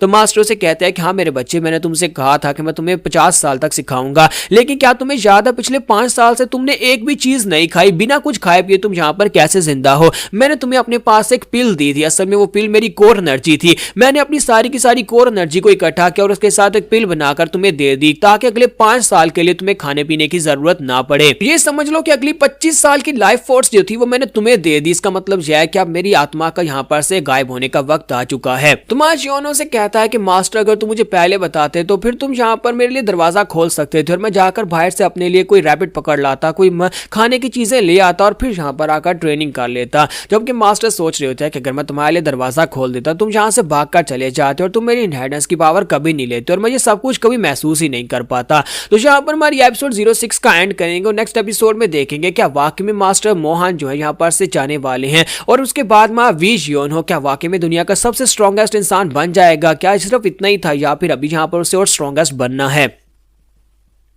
तो गाइस कैसे आप सब लोग एसओएस के एपिसोड 07 के साथ हाजिर हो। तो लास्ट एपिसोड के एंड पे हमने देखा था कि वी जियोनो जो होता है वहां पर चलाकर कहता है कि मास्टर ऐसा नहीं हो सकता, आप यहाँ पर मुझे छोड़कर नहीं जा सकते, मास्टर आपके पास 25 साल का और समय होना चाहिए था। तो मास्टर उसे कहता है कि मैंने यहाँ पर अपने इनर कोर के साथ एक पिल बनाकर तुम्हें दी ताकि तुम 5 साल के लिए यहाँ पर बिना खाए पिए जिंदा रह सको, इसी वजह से अब मैं यहाँ पर जल्दी मरने वाला हूँ। तो वी जियोनो से कहता है लेकिन मैं बाहर जाकर खाना भी लाकर आ सकता था। तो मास्टर उसे कहते हैं कि हाँ तुम खाना लाकर आ सकते थे, लेकिन अगर तुम भागकर चले जाते तो फिर क्या होता, इसी वजह से मैं यहाँ पर रिस्क नहीं ले सकता था। और साथ उसे कहता है कि प्लीज बेटा मुझे माफ करना, मैं समझ सकता हूँ कि तुम इस वक्त क्या सोच रहे हो। फिर साथ ही उठकर खड़े होते हैं और उसे कहते हैं लेकिन मैंने यहाँ पर तुम्हारे साथ जो 5 साल बिताए वो बहुत ज्यादा एंजॉय किए हैं, ये समझ लो कि मेरी जिंदगी के आखिरी दिनों में यहाँ पर मैं बहुत ज्यादा खुश रहा हूँ। मैं भी यहाँ पर एक सपना लेकर अपने घर से निकला था कि मैं पूरी दुनिया को देख पाऊंगा और पूरी दुनिया में जाकर हर एक चीज को देखूंगा, हर एक चीज को एनालाइज करूंगा, लेकिन मुझे लगता है कि अब इतना ही काफी है। तुम मेरी जगह के पर बाहर जाओगे, अब तुम मेरी आंखें बनोगे, तुम्हारे पास मेरी मार्शल आर्ट्स की टेक्निक्स और मैं यहाँ पर अगर देखूं मैं तुम्हारे अंदर क्लियरली ये बात देख पा रहा हूं कि तुम पूरी दुनिया के ऊपर राज करने के लिए बिल्कुल परफेक्ट हो, तुम इस पूरी दुनिया को अपने नीचे झुका सकते हो अगर तुम चाहो तो, लेकिन मैं यहाँ पर चाहूंगा कि तुम हमेशा राइटियस बनकर रहो, कभी यहाँ पर अपनी बॉडी के अंदर इवल को मत आने देना। फिर साथ ही उसे कहता है कि यहाँ पर मेरी मार्शल आर्ट्स तुम्हारे साथ है और तुम्हारी मार्शल आर्ट्स के जरिए मैं इस पूरी दुनिया को देख सकता हूँ। इसी के साथ उसका मास्टर से कहता है कि मेरी बात को याद रखना कि तुम्हें यहाँ पर कुछ भी ऐसा हासिल करने के लिए उसके पीछे नहीं लगना, हमेशा यहाँ पर लोगों को पहले देखना और उसके बाद बाकी चीजों को बाद में देखना। तो वो कहता है मास्टर मैं आपकी बातों को समझ रहा हूं। तो वो उसे कहता है कि मैंने यहाँ पर हमेशा ऐसा ही किया, मैं यहाँ पर मार्शल आर्ट्स को हासिल करने के लिए इस बात में बहुत ज्यादा आगे निकल गया, मैं आसमान की तरफ देख रहा था लेकिन नीचे जो लोग थे उन सभी को भूल गया, इसी वजह से वो लोग मुझे अकेला छोड़कर चले गए और एंड के पर देखो मैं यहाँ पर अकेला इस केव के अंदर अब खत्म होने वाला हूँ, मरने वाला हूँ, मेरा वक्त पूरा हो चुका है, लेकिन मेरी फैमिली का कोई एक इंसान भी यहाँ पर नहीं है जो कि एंड वक्त में मेरे साथ हो। लेकिन प्लीज यहाँ पर परेशान मत होना कि तुम्हारी हर एक चाल, तुम्हारी हर एक ढाल और तुम्हारी हर एक स्ट्राइक के अंदर मैं हमेशा मौजूद रहूंगा, क्योंकि तुम्हारे पास जो कुछ भी है वो सब कुछ मेरा ही तो है। और साथ ही उसे कहता है कि मुझे लगता है कि मेरा वक्त आ चुका है। तो हमारा वी जियोनो कहता है कि नहीं मास्टर, नहीं मास्टर, ऐसा नहीं हो सकता, मास्टर प्लीज यहाँ पर मुझे छोड़कर मत जाए, अभी तो मैंने बहुत कुछ सीखना है, अभी तो आपने मुझे कुछ सिखाया ही नहीं है, प्लीज मास्टर यहाँ पर आप 50 साल का अरसा ले लें, 50 साल के लिए मुझे यहाँ पर ट्रेनिंग दे, 5 साल बहुत ज्यादा कम थे, प्लीज मास्टर एक दिन, बस एक दिन और यहाँ पर रुक जाएं। लेकिन इसी के साथ ही मास्टर जो होते हैं वहां पर से गायब हो जाते हैं और उसे कहते हैं कि बेटा बस खुश रहना, और मास्टर वहां पर से चले जाते हैं। तो मास्टर के वहां पर चले जाने के बाद वी जियोनो जो होता है वहीं पर उदास हो जाता है, जो कभी यहाँ पर मास्टर के नाम से यहाँ पर डरता था कि मास्टर को यहाँ पर वो ट्रेनिंग नहीं करना चाहता था, यानी कि वो हमेशा बेकार लेटे रहना चाहता था, आज यहाँ पर मास्टर को लेकर वो काफी ज्यादा रो रहा होता है। वहां पर रोते रोते वो कहता है कि मास्टर तुम क्यों चले गए। फिर साथ ही वहां पर प्रेजेंट डे में हमारा वी जियोनो जो होता है वो काफी ज्यादा गुस्सा हो रहा होता है। अब लेकिन अब वो यहाँ पर गुस्सा क्यों हो रहा होता है, क्योंकि उसके पास वहां पर एक मैप होता है, एक कागज के यानी एक कपड़े के ऊपर मास्टर ने उसके लिए पूरी इंस्ट्रक्शंस लिखी होती हैं कि अब आगे तुम्हें क्या करना है, और उसके अंदर एक ऐसी बात लिखी होती है जिसकी वजह से हमारे वी जियोनो को ज्यादा गुस्सा आ रहा होता है। तो हमारा वी जियोनो जो होता है वो फिर से यहाँ पर पास का सीन बताता है, क्योंकि वहां पर चिल्ला चिल्ला कर कह रहा होता है कि मास्टर ये क्या, तुम मुझे पहले भी बता सकते थे, तुम जाने से पहले अगर मुझे ये बात बताते तो मैं तुम्हारे पर गुस्सा तो कर पाता। तो यहाँ पर मास्टर के डिसअपियर होने के बाद मास्टर उसके लिए वहां पर एक बड़ा सा कपड़ा छोड़कर जाते हैं जिसके ऊपर उन्होंने बड़ी बड़ी राइटिंग्स लिखी होती है, उन्हें पूरे का पूरा समझ लो एक लेटर लिखा होता है और उसके अंदर लिखा होता है कि आगे वो क्या करने वाला है। मास्टर से कहता है कि लड़के तुम्हारी मार्शल आर्ट्स के लिए मैंने यहाँ पर तुम्हें अपनी बॉडी के अंदर से अपनी कोर एनर्जी के साथ एक पिल बनाकर दी थी, वो कोर एनर्जी तुम्हारी बॉडी के अंदर है, हालांकि वो यहाँ पर 5 साल तक तुम्हें जिंदा रखने के लिए थी, लेकिन इसके अलावा उस कोर एनर्जी का एक और काम भी था कि तुम्हें यहाँ से बाहर इस केव से बाहर निकलने के बाद अपनी ट्रेनिंग को रुकने नहीं देना, तुम्हें हर वक्त ट्रेनिंग करते रहना होगा, कुछ ना कुछ सीखते रहना होगा, तुम्हें दूसरे मार्शल मास्टर्स को जाकर चैलेंज करना होगा ताकि तुम उनके साथ कंपीट कर सको और कुछ नया सीख सको, क्योंकि अगर तुम ऐसा नहीं करोगे तो फिर तुम्हारी बॉडी के अंदर जो मेरी इनर कोर है वो एक धमाके के साथ फट जाएगी और तुम मर जाओगे। अगर तुम मरना नहीं चाहते तो फिर लेटना मत, सोना मत और यहाँ पर ट्रेनिंग करते रहना, यानी कि तुम लेजी नहीं हो सकते, तुम्हें ट्रेनिंग करते रहना पड़ेगी। तो हमारा जो यंग मास्टर वी जियोनो होता है वो तो ये सोच रहा था कि 5 साल बाद अब यहाँ से निकला हूं तो सीधा घर चला जाऊंगा, जाकर सारा दिन बिस्तर में पड़ा रहूंगा,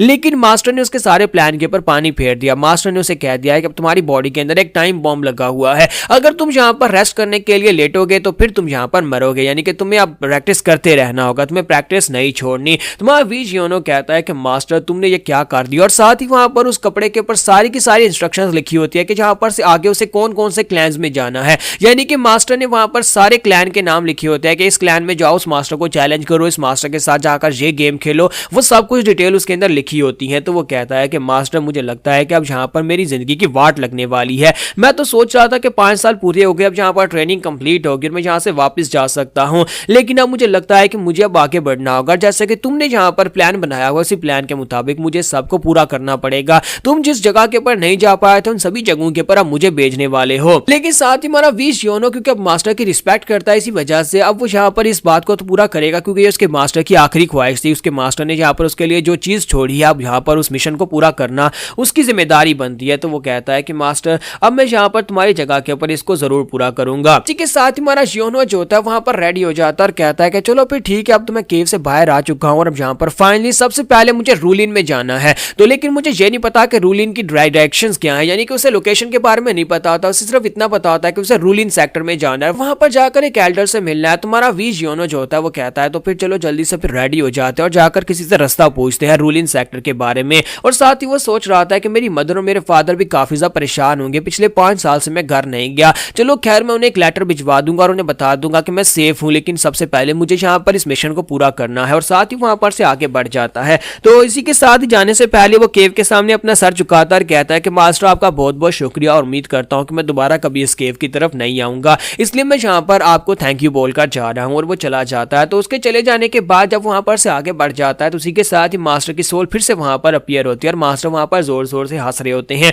और साथ ही वो कहता है कि लड़के तुम्हें क्या लगा था कि मैं यहाँ पर तुम्हें इतने चैन से बैठने दूंगा। 5 साल तुम्हारे साथ गुजारने के बाद मुझे इतना आइडिया तो हो गया है कि तुम एक लेजी इंसान हो। अगर मैं यहाँ पर तुम्हें ट्रेनिंग देकर ये कह दूं कि ठीक है अब तुम स्ट्रॉन्गेस्ट हो चुके हो, जाकर लेट जाओ, यानी कि अब जाकर आराम करो, तो तुम तो वाकई में बिस्तर में जाकर घुस जाओगे और सो जाओगे। इसलिए वजह से मैंने यहाँ पर तुमसे झूठ बोला। तुम्हारी बॉडी के अंदर कोई कोर नहीं है और ना ही कोई कोर यहाँ पर टाइम बॉम्ब की तरह फटने वाली है, जो बस यहाँ पर तुम्हें मोटिवेट करने के लिए था। और साथ ही मैंने यहाँ पर सारे का सारा प्लान पहले से तुम्हारे लिए सेट कर दिया है। तुम्हें कौन कौन से सेक्टर में जाना है, हर सेक्टर के अंदर जाओगे, एल्डर्स को चैलेंज करोगे, तो तुम्हें यहाँ पर कुछ नया सीखने को मिलेगा। फिर साथ ही मास्टर कहता है कि मैंने जो कुछ भी किया सिर्फ और सिर्फ तुम्हारी भलाई के लिए किया है, क्योंकि तुम एक बहुत ही अच्छे बच्चे हो लेकिन तुम कुछ ज्यादा ही लेजी हो। और साथ ही मास्टर की सोल वहां पर से गायब होना शुरू हो जाती है और मास्टर कहते हैं लेकिन इस बार अब मैं यहाँ पर से सही में गायब हो रहा हूँ, लेकिन प्लीज बच्चे खुश रहना। और मास्टर की सोल वहां पर से गायब हो जाती है। तो इसी के साथ ही हमारा वी जियोनो जो होता है वहां से जब केव से बाहर निकलता है तो आहिस्ता आहिस्ता टाइम गुजरता जाता है, कुछ हफ्ते गुजर जाते हैं, लेकिन अभी तक उसे यहाँ पर रूलिन के बारे में नहीं पता चलता है कि रूलिन सेक्टर कहाँ पर है। तो वो यहाँ से सीधा काइफेंग में पहुंचता है।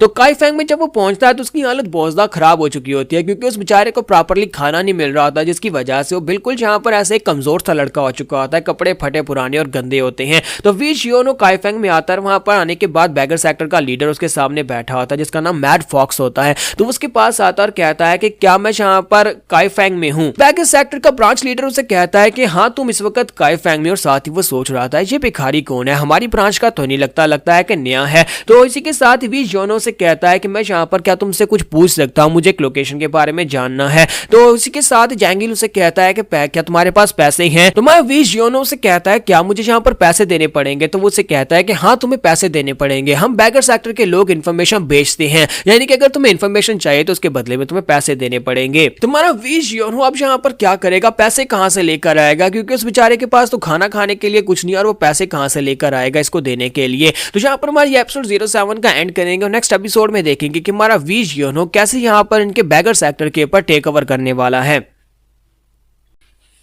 तो गाइस कैसे हैं आप सब लोग। एसओएस के एपिसोड 08 के साथ हाजिर हो। तो लास्ट एपिसोड के एंड पे हमने देखा था कि हमारा वी जियोनो जो होता है जब वहां पर उस भिखारी के पास जाता है मैड फॉक्स के पास, तो वो उसे कहता है कि तुम्हें यहाँ पर इन्फॉर्मेशन तो मिल जाएगी लेकिन तुम्हें पैसे देने पड़ेंगे। और वी जियोनो बेचारे के पास तो पैसे होते नहीं है, तो वो कहता है कि मैं पैसे कहाँ से लेकर आऊंगा। तो इसी के साथ ही वी जियोनो से कहता है, सॉरी मैड फॉक्स उसे कहता है कि मैं यहाँ पर तुम्हारे लिए फ्री में करना तो चाहता हूँ, लेकिन अब क्या करें, धंधे का असूल है, बिना पैसे के हम लोग इन्फॉर्मेशन नहीं बेच सकते। हालांकि तुम भी यहाँ पर हमारी बरादरी के हो, लेकिन इसके बावजूद मैं तुम्हारे लिए नहीं कर सकता। तो वहाँ वीर जॉनो से कहता है क्या मतलब है तुम्हारी बरादरी से हूँ। तो मुझसे कहता है कि तुम भी तो मेरी तरह एक भिखारी हो ना। तो वहाँ वीर जॉनो से कहता है नहीं मैं कोई भिखारी नहीं हूँ। तो मैट फॉक्स से कहता है जरा अपनी तरफ देखो, तुम्हारी हालत तो हम भिखारियों से भी ज्यादा बुरी है और तुम कह रहे हो कि तुम एक भिखारी नहीं हो। तो बैगर किंग उसे कहता है कि ऐसी बात नहीं है कि जब भिखारी जो होते हैं वो लाजमी तौर पर मांगे, बल्कि जब तुम यहाँ पर मांगना स्टार्ट करते हो तब तुम एक भिखारी बन जाते हो। और इसी वजह से अब तुम भी यहाँ पर एक भिखारी हो, क्योंकि तुम भी यहाँ पर तुम्हारी हालत भी हमारे जैसी है और तुमने भी यहाँ पर अगर मांगना स्टार्ट किया और अपने टैलेंट्स को वेस्ट किया तो फिर यहाँ पर मुझे लगता है कि तुम कभी एक अच्छे भिखारी नहीं बन पाओगे। और जिस तरह की फिजिकल अपीयरेंस तुम्हारी है, मुझे लगता है कि तुम अगर यहाँ पर मांगने के लिए बैठो तो हम सभी का तो बिजनेस ठप हो जाएगा। और साथ ही उसे एक आइडिया आता है, वो उसे कहता है कि जरा रुको, मुझे एक आइडिया आया है,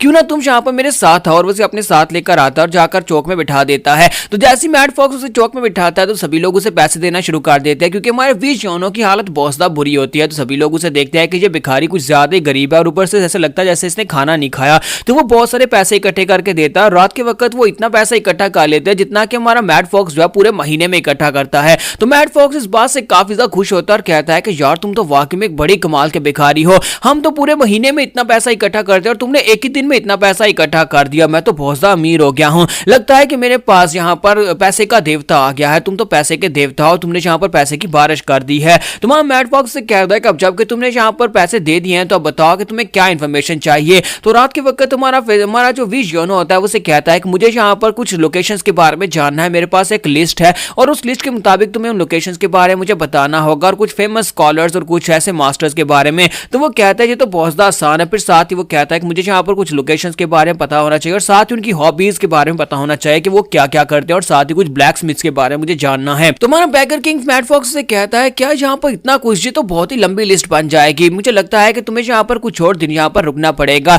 मुझे लगता है कम से कम 7 दिन मुझे चाहिए होंगे, 7 दिन के बाद तुम्हें ये सारी इन्फॉर्मेशन मिल जाएगी। तो हमारा वी जॉनो जो होता है वो कहता है तो फिर 7 दिन के लिए मैं क्या करूंगा। तो इसी के साथ ही वहीं पर लेट जाता है। तो मैट फॉक्स से कहता है कि मैंने कहा कि 7 दिन के बाद आना, तुम यहाँ पर क्यों लेट रहे हो। तो वो कहता है मेरे पास और कोई जगह ही नहीं है और मैं कहाँ पर जाऊंगा, 7 दिन में यहीं पर वेट करूंगा ना, और साथ ही तुम्हें पैसे भी कमा कर दूंगा ताकि यहाँ पर 7 दिन के लिए मैं रह सकूं। तो मैट फॉक्स से कहता है अच्छा ठीक है तुम यहाँ पर रह सकते हो। तो मैट फॉक्स बेचारे को ये बात नहीं पता थी कि उसने यहाँ पर एक आफत अपने गले में डाल रही है। उसने यहाँ पर उसे कह तो दिया कि तुम यहाँ पर अगले 7 दिन के लिए रुक सकते हो, लेकिन अगले ही दिन यहाँ पर एक आफत आ जाती है। उसके जो बैगर्स होते हैं वो भागते हुए उसके पास आते हैं और कहते हैं कि बैगर किंग एक बहुत ही बुरी खबर है, हमारे बैगर्स को गलियों में पीटा जा रहा है, सभी लोग उनके ऊपर तंज कर रहे हैं। तो वो भागता हुआ उनके साथ जाता है और कहता है कि मसला क्या हो गया, मुझे बताओ तो सही। तो जैसे ही वहां पर पहुंचता है तो गलियों में लोग जो होते हैं उनके बैगर्स को देखकर कहता है कि तुम सभी लोग हट्टे कट्टे हो, जाकर कोई मेहनत मजदूरी क्यों नहीं करते, तुम सभी लोग यहाँ पर भीख मांगने के लिए आ जाते हो। जरा उस लड़के की तरफ देखो जिसकी हालत भिखारी जैसे, उसे देखकर पता चलता है कि वाकई में एक भिखारी है।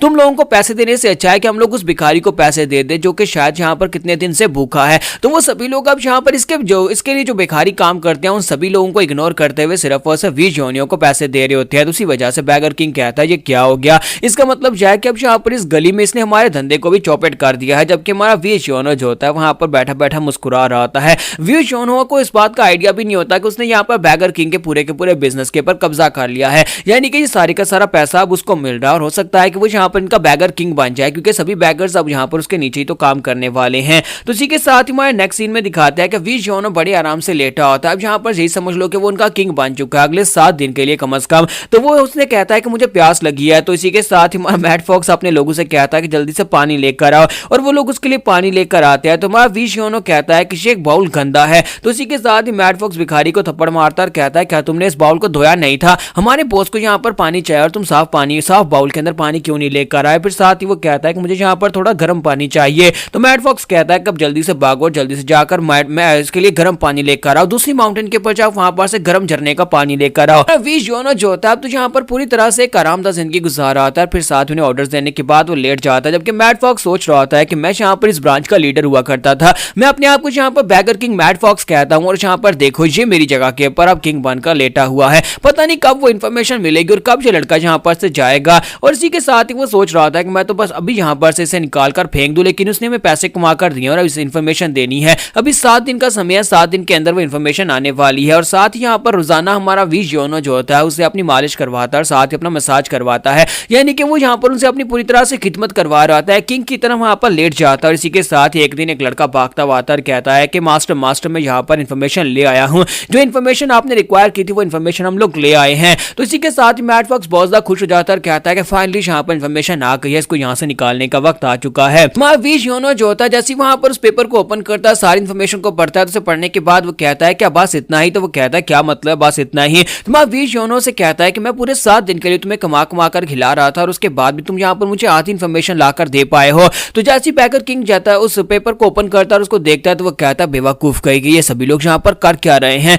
मुझे तो लगा था कि यहाँ पर पूरी इन्फॉर्मेशन आएगी लेकिन ये बेवकूफ आधी इन्फॉर्मेशन लेकर आए हैं। तो उसी के साथ ही वो कहता है ये तो बहुत बड़ी प्रॉब्लम हो जाएगी, वरना मैं यहाँ पर इसे कैसे निकाल लूंगा अगर इन्फॉर्मेशन आती है। तो हमारा वीज योनो कहता है कि क्या मैंने यहाँ पर तुम्हें पूरी रकम नहीं दी थी, मैंने तुम्हें सारे पैसे दिए थे। तो इसी के साथ ही वो कहता है लगता है कि मुझे यहाँ पर 7 दिन और रुकना पड़ेगा। लेकिन हमारा जो मैट फॉक्स होता है उसे कहता है नहीं तुम्हें यहाँ पर रुकने की जरूरत नहीं है, मैं तुम्हें एक बहुत ही खास जगह के ऊपर लेकर चलता हूँ जहाँ पर तुम्हें बाकी की इन्फॉर्मेशन मिल जाएगी, यानी कि बाकी इन्फॉर्मेशन तुम्हें मिलेगी और उसके बाद तुम यहाँ पर से चले जाना। तो वो हमारे वीज योनो को अपने साथ लेकर एक पवेलियन के अंदर चला जाता है जहाँ पर सामने एक लड़की खड़ी होती है और वो लड़की जो होती है वो हाउ फैक्शन की यंग मिस होती है। तो हाउ फैक्शन की यंग मिस कहती है कि कमीने कहीं के फॉक्स डॉग तुम यहाँ पर कर क्या रहे हो? तो जैसे वो यहाँ पर फॉक्स डॉग कहता है तो हमारा वीज योनो जो होता है वो कहता है कि ये क्या, ये तुम्हें यहाँ पर फॉक्स डॉग क्यों कह रही है? क्या यहाँ पर तुम दोनों की आपस में कोई चक्कर चल रहा है? तो वो कहता है नहीं ऐसी कोई बात नहीं है, प्लीज यहाँ पर चुप रहो, उसके सामने ज्यादा बातें मत करो वरना वो यहाँ पर तुम्हारी वजह से मुझे भी सजा देगी। तो इसी के साथ ही वो उसे कहता है कि मुझे यहाँ पर इन्फॉर्मेशन चाहिए, हाउस सेक्टर की यंग मिस मुझे यहाँ पर इन्फॉर्मेशन चाहिए। और जैसे वो इतनी बात करता है तो मिस उसे कहती है कि क्या तुम्हें वाकई में लगता है कि तुम यहाँ पर इन्फॉर्मेशन लेने के लिए आए हो? काई फेंग में यहाँ पर सभी लोग अच्छी तरह से जानते हैं कि बैगर सेक्टर का ब्रांच लीडर कभी यहाँ पर मेरे पास नहीं है और हम सभी लोग एक दूसरे के राइवल्स हैं। हाउ फैक्शन और बैगर सेक्टर कभी एक दूसरे के साथ मिलकर काम नहीं कर सकते और फिर भी यहाँ पर तुम आए हो और अपने साथ एक और भिखारी को भी लेकर आए हो। तो बैगर किंग उसे कहता है कि मैं अपने साथ किसी भिखारी को नहीं लेकर आया और ये इन्फॉर्मेशन मुझे अपने लिए नहीं चाहिए बल्कि इस लड़के के लिए चाहिए, ये तुम्हारा कस्टमर है, तो क्या तुम यहाँ पर इसके लिए काम नहीं करोगी? तो यंग मिस उसे कहते हैं क्या तुम मेरे साथ मजाक कर रहे हो? जरा उसकी शक्ल देखो, जरा उसका हुलिया देखो, वो किस एंगल से तुम्हें यहाँ पर एक काम कस्टमर दिखाई दे रहा है? मुझे तो वो एक भिखारी दिखाई दे रहा है। तुम यहाँ पर अपने कस्टमर को लेकर आए हो जो कि एक भिखारी है, एक भिखारी को तुम यहाँ पर हाउ फैक्शन में लेकर आ गए। क्या तुम्हें लगता है कि यहाँ पर हमारा लेवल इतना ज्यादा लो गया कि हम लोग भिखारियों के लिए भी यहाँ पर इन्फॉर्मेशन ढूंढ कर लाएंगे? तुम जानबूझकर मुझे गुस्सा दिलाने की कोशिश कर रहे हो। हम लोग बैगर सेक्टर के लोगों को इन्फॉर्मेशन सेल नहीं करते। तुम्हारा वीज योनो जो होता है वो सीरियस होकर उसे कहता है कि तुमने यहाँ पर बैगर किसको कहा? मैंने तुमसे कहा ही नहीं कि मैं यहाँ पर बैगर हूँ, फिर तुम यहाँ पर मुझे एक बैगर कैसे कह सकती हो? तो हाउस सेक्टर की यंग मिस पीछे की तरफ मुड़ जाती है और कहती है कि मुझे लगता है कि यहाँ पर एक बैगर से हमें तमीज से बात करनी पड़ेगी। एक बैगर आगे से डिमांड कर रहा है कि उसे यहाँ पर बैगर ना बुलाया जाए। भिखारी की हिम्मत तो देखो, मुझसे यहाँ पर इज्जत से बात करने के बारे में बात कर रहा है। अब यहाँ पर से दफा हो जाओ, मैं तुम लोगों की कोई मदद नहीं कर सकती। तो यहाँ पर हमारी एपिसोड 08 का एंड करेंगे और नेक्स्ट एपिसोड में देखेंगे कि हमारा वीज योनो जहाँ पर इसे कैसे मनाएगा इन्फॉर्मेशन निकलवाने के लिए। तो लास्ट एपिसोड के एंड पे हमने देखा था कि हाउस एक्टर की यंग मिस जो होती है वहां पर उसकी इंसल्ट करते हुए कहते हैं कि मैं यहाँ पर भिखारियों की कोई मदद नहीं कर सकती, इसलिए अपने उस भिखारी दोस्त को लो जहाँ पर से दफा हो जाओ। जबकि माँ वीज योनो से कहता है कि हाउस एक्टर के लोगों के बारे में मुझे पता चला है कि तुम लोग इंटेलिजेंट और तुम लोग इंटेलिजेंस को इकट्ठा करते हो, लेकिन फिर तुम्हारे जैसी एक यंग मिस यहाँ पर इस बारे में कैसे नहीं जानती कि मैं एक भिखारी हूँ या नहीं? क्या तुम्हें इस बारे में नहीं पता? क्या तुम्हें मेरी लोकेशन के बारे में, मेरी ओरिजिन के बारे में नहीं पता? जैसी वो इतनी बात करती है इसी के साथ हमारी यंग मिस वहीं पर रुक जाती है और चिल्लाकर कहती है गांगमो, मुझे जल्दी से भिखारी के बारे में बताओ कि इसका ओरिजिन क्या और ये कहां से आया है। तो वो उसे कहता है कि मिस हम लोग यहाँ पर कुछ दिनों से इस बंदे को नोटिस कर रहे हैं, पिछले 7 दिन से ये बैगर सेक्टर में रह रहा है लेकिन असल में ये बैगर नहीं है। ये यहाँ पर उनके पास एक काम से आया था, एक कस्टमर बनकर आया था और उसके बाद ये सड़कों पर भीख भी मांग रहा है लेकिन असल में ये भिखारी नहीं है। तो ये बात सुनने के बाद वीज योनो से कहता है कि अब तुम्हें यहाँ पर पता चला कि मैं एक भिखारी नहीं हूँ बल्कि मैं एक कस्टमर हूँ। अगर तुम यहाँ पर हाउस सेक्टर में होने के बाद भी अब इतनी इन्फॉर्मेशन नहीं रख सकती तो मुझे लगता है कि तुम कोई भी इन्फॉर्मेशन निकाल कर नहीं दे सकती।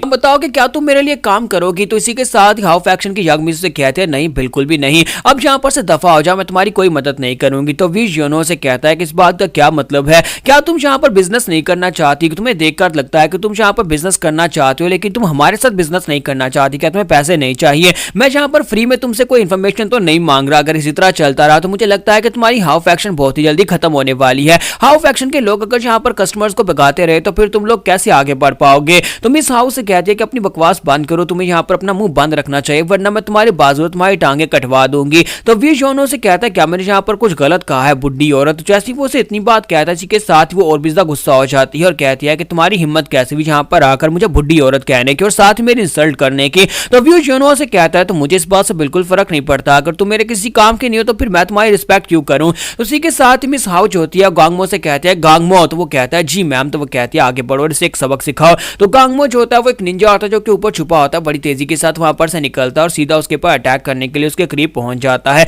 और जैसे ही वो वीज योनो के ऊपर जाकर अटैक करने लगता है तो बैगर किंग बीच में आता है ताकि उसे बचा सके, लेकिन मेरा वीज योनो जो होता है वहां पर उसे पीछे की तरफ धक्का देता है और कहता है कि तुम तो साइड के ऊपर रहो। और वहीं पर से गांगमो के सर में एक पंच मारता है। जब वो गांगमो के सर में पंच मारता है तो वो इतना हैवी होता है किसी के साथ ही वो ग्राउंड के ऊपर पटकता है और वहीं पर बेहोश हो जाता है। तो ये देखकर बैगर किंग और मिस हाउ जो होते हैं वो दोनों काफी ज्यादा हैरान हो जाते हैं और कहते हैं कि ये अभी यहाँ पर हुआ क्या, ये तो एक मार्शल मास्टर है, इसके पास तो मार्शल आर्ट्स है। तो ये देखने के बाद मिस हाउ कहती है क्या तुम एक मार्शल मास्टर हो? तो हमारा वीज योनो से कहता है कि मैं अपने आप को एक मार्शल मास्टर तो नहीं कह सकता, बस ये समझ लो कि वो मेरे पर अटैक करने के लिए आ रहा था, तो अपने इंस्टिंक्ट्स की वजह से मैंने उसके सर में पंच दे मारा, लेकिन मुझे लगता है कि मैंने कुछ ज्यादा जोर से मार दिया है, प्लीज मुझे माफ करना। मैं यहाँ पर इसके ऊपर जरा आराम से पंच मारना चाहता था, लेकिन ये मुझे मारने के लिए आगे बढ़ रहा था। जबकि दूसरी तरफ से बैगर किंग सोच रहा था कि मैंने इस बारे में सोचा ही नहीं था कि ये एक मार्शल मास्टर हो सकता है। जरा इसकी अपीयरेंस देखो, इसकी अपीयरेंस देखने के बाद जरा भी आइडिया नहीं होता कि ये मार्शल आर्ट्स परफॉर्म कर सकता है और जो इतना स्ट्रॉन्गर हो सकता है। तो मिस हाउ को जब पता चलता है कि ये एक मार्शल मास्टर है तो इसी के साथ ही वो बड़ी रिस्पेक्ट के साथ बात करती है और उसे कहता है कि मुझे पता नहीं था कि आप यहाँ पर एक बहुत ही प्रेस्टिजियस गेस्ट हैं, आप एक मार्शल मास्टर हैं, प्लीज मुझे माफ करिएगा। तुम्हारा वीज योनो से कहता है कि अब देखो जरा तुम कितनी तमीज से बात कर रही हो। फिर साथ ही वो यहाँ पर बैगर किंग की तरफ देखते और कहती है कि मैड फॉक्स तुम्हारी हिम्मत कैसे हुई यहाँ पर तुम इस लड़के को मेरे पास लेकर आए हो, तुम इसे एक भिखारी बनाकर एक मार्शल आर्टिस्ट को यहाँ पर लेकर आके और ऊपर से तुम्हारी वजह से मेरा एक बंदा भी जख्मी हो गया है। तो वो कहता है इसमें मेरी कोई गलती नहीं है, मुझे तो खुद भी इस बारे में पता ही नहीं था कि एक मार्शल मास्टर, हम लोग यहाँ पर फाइट करने के लिए तो बिल्कुल भी नहीं आए,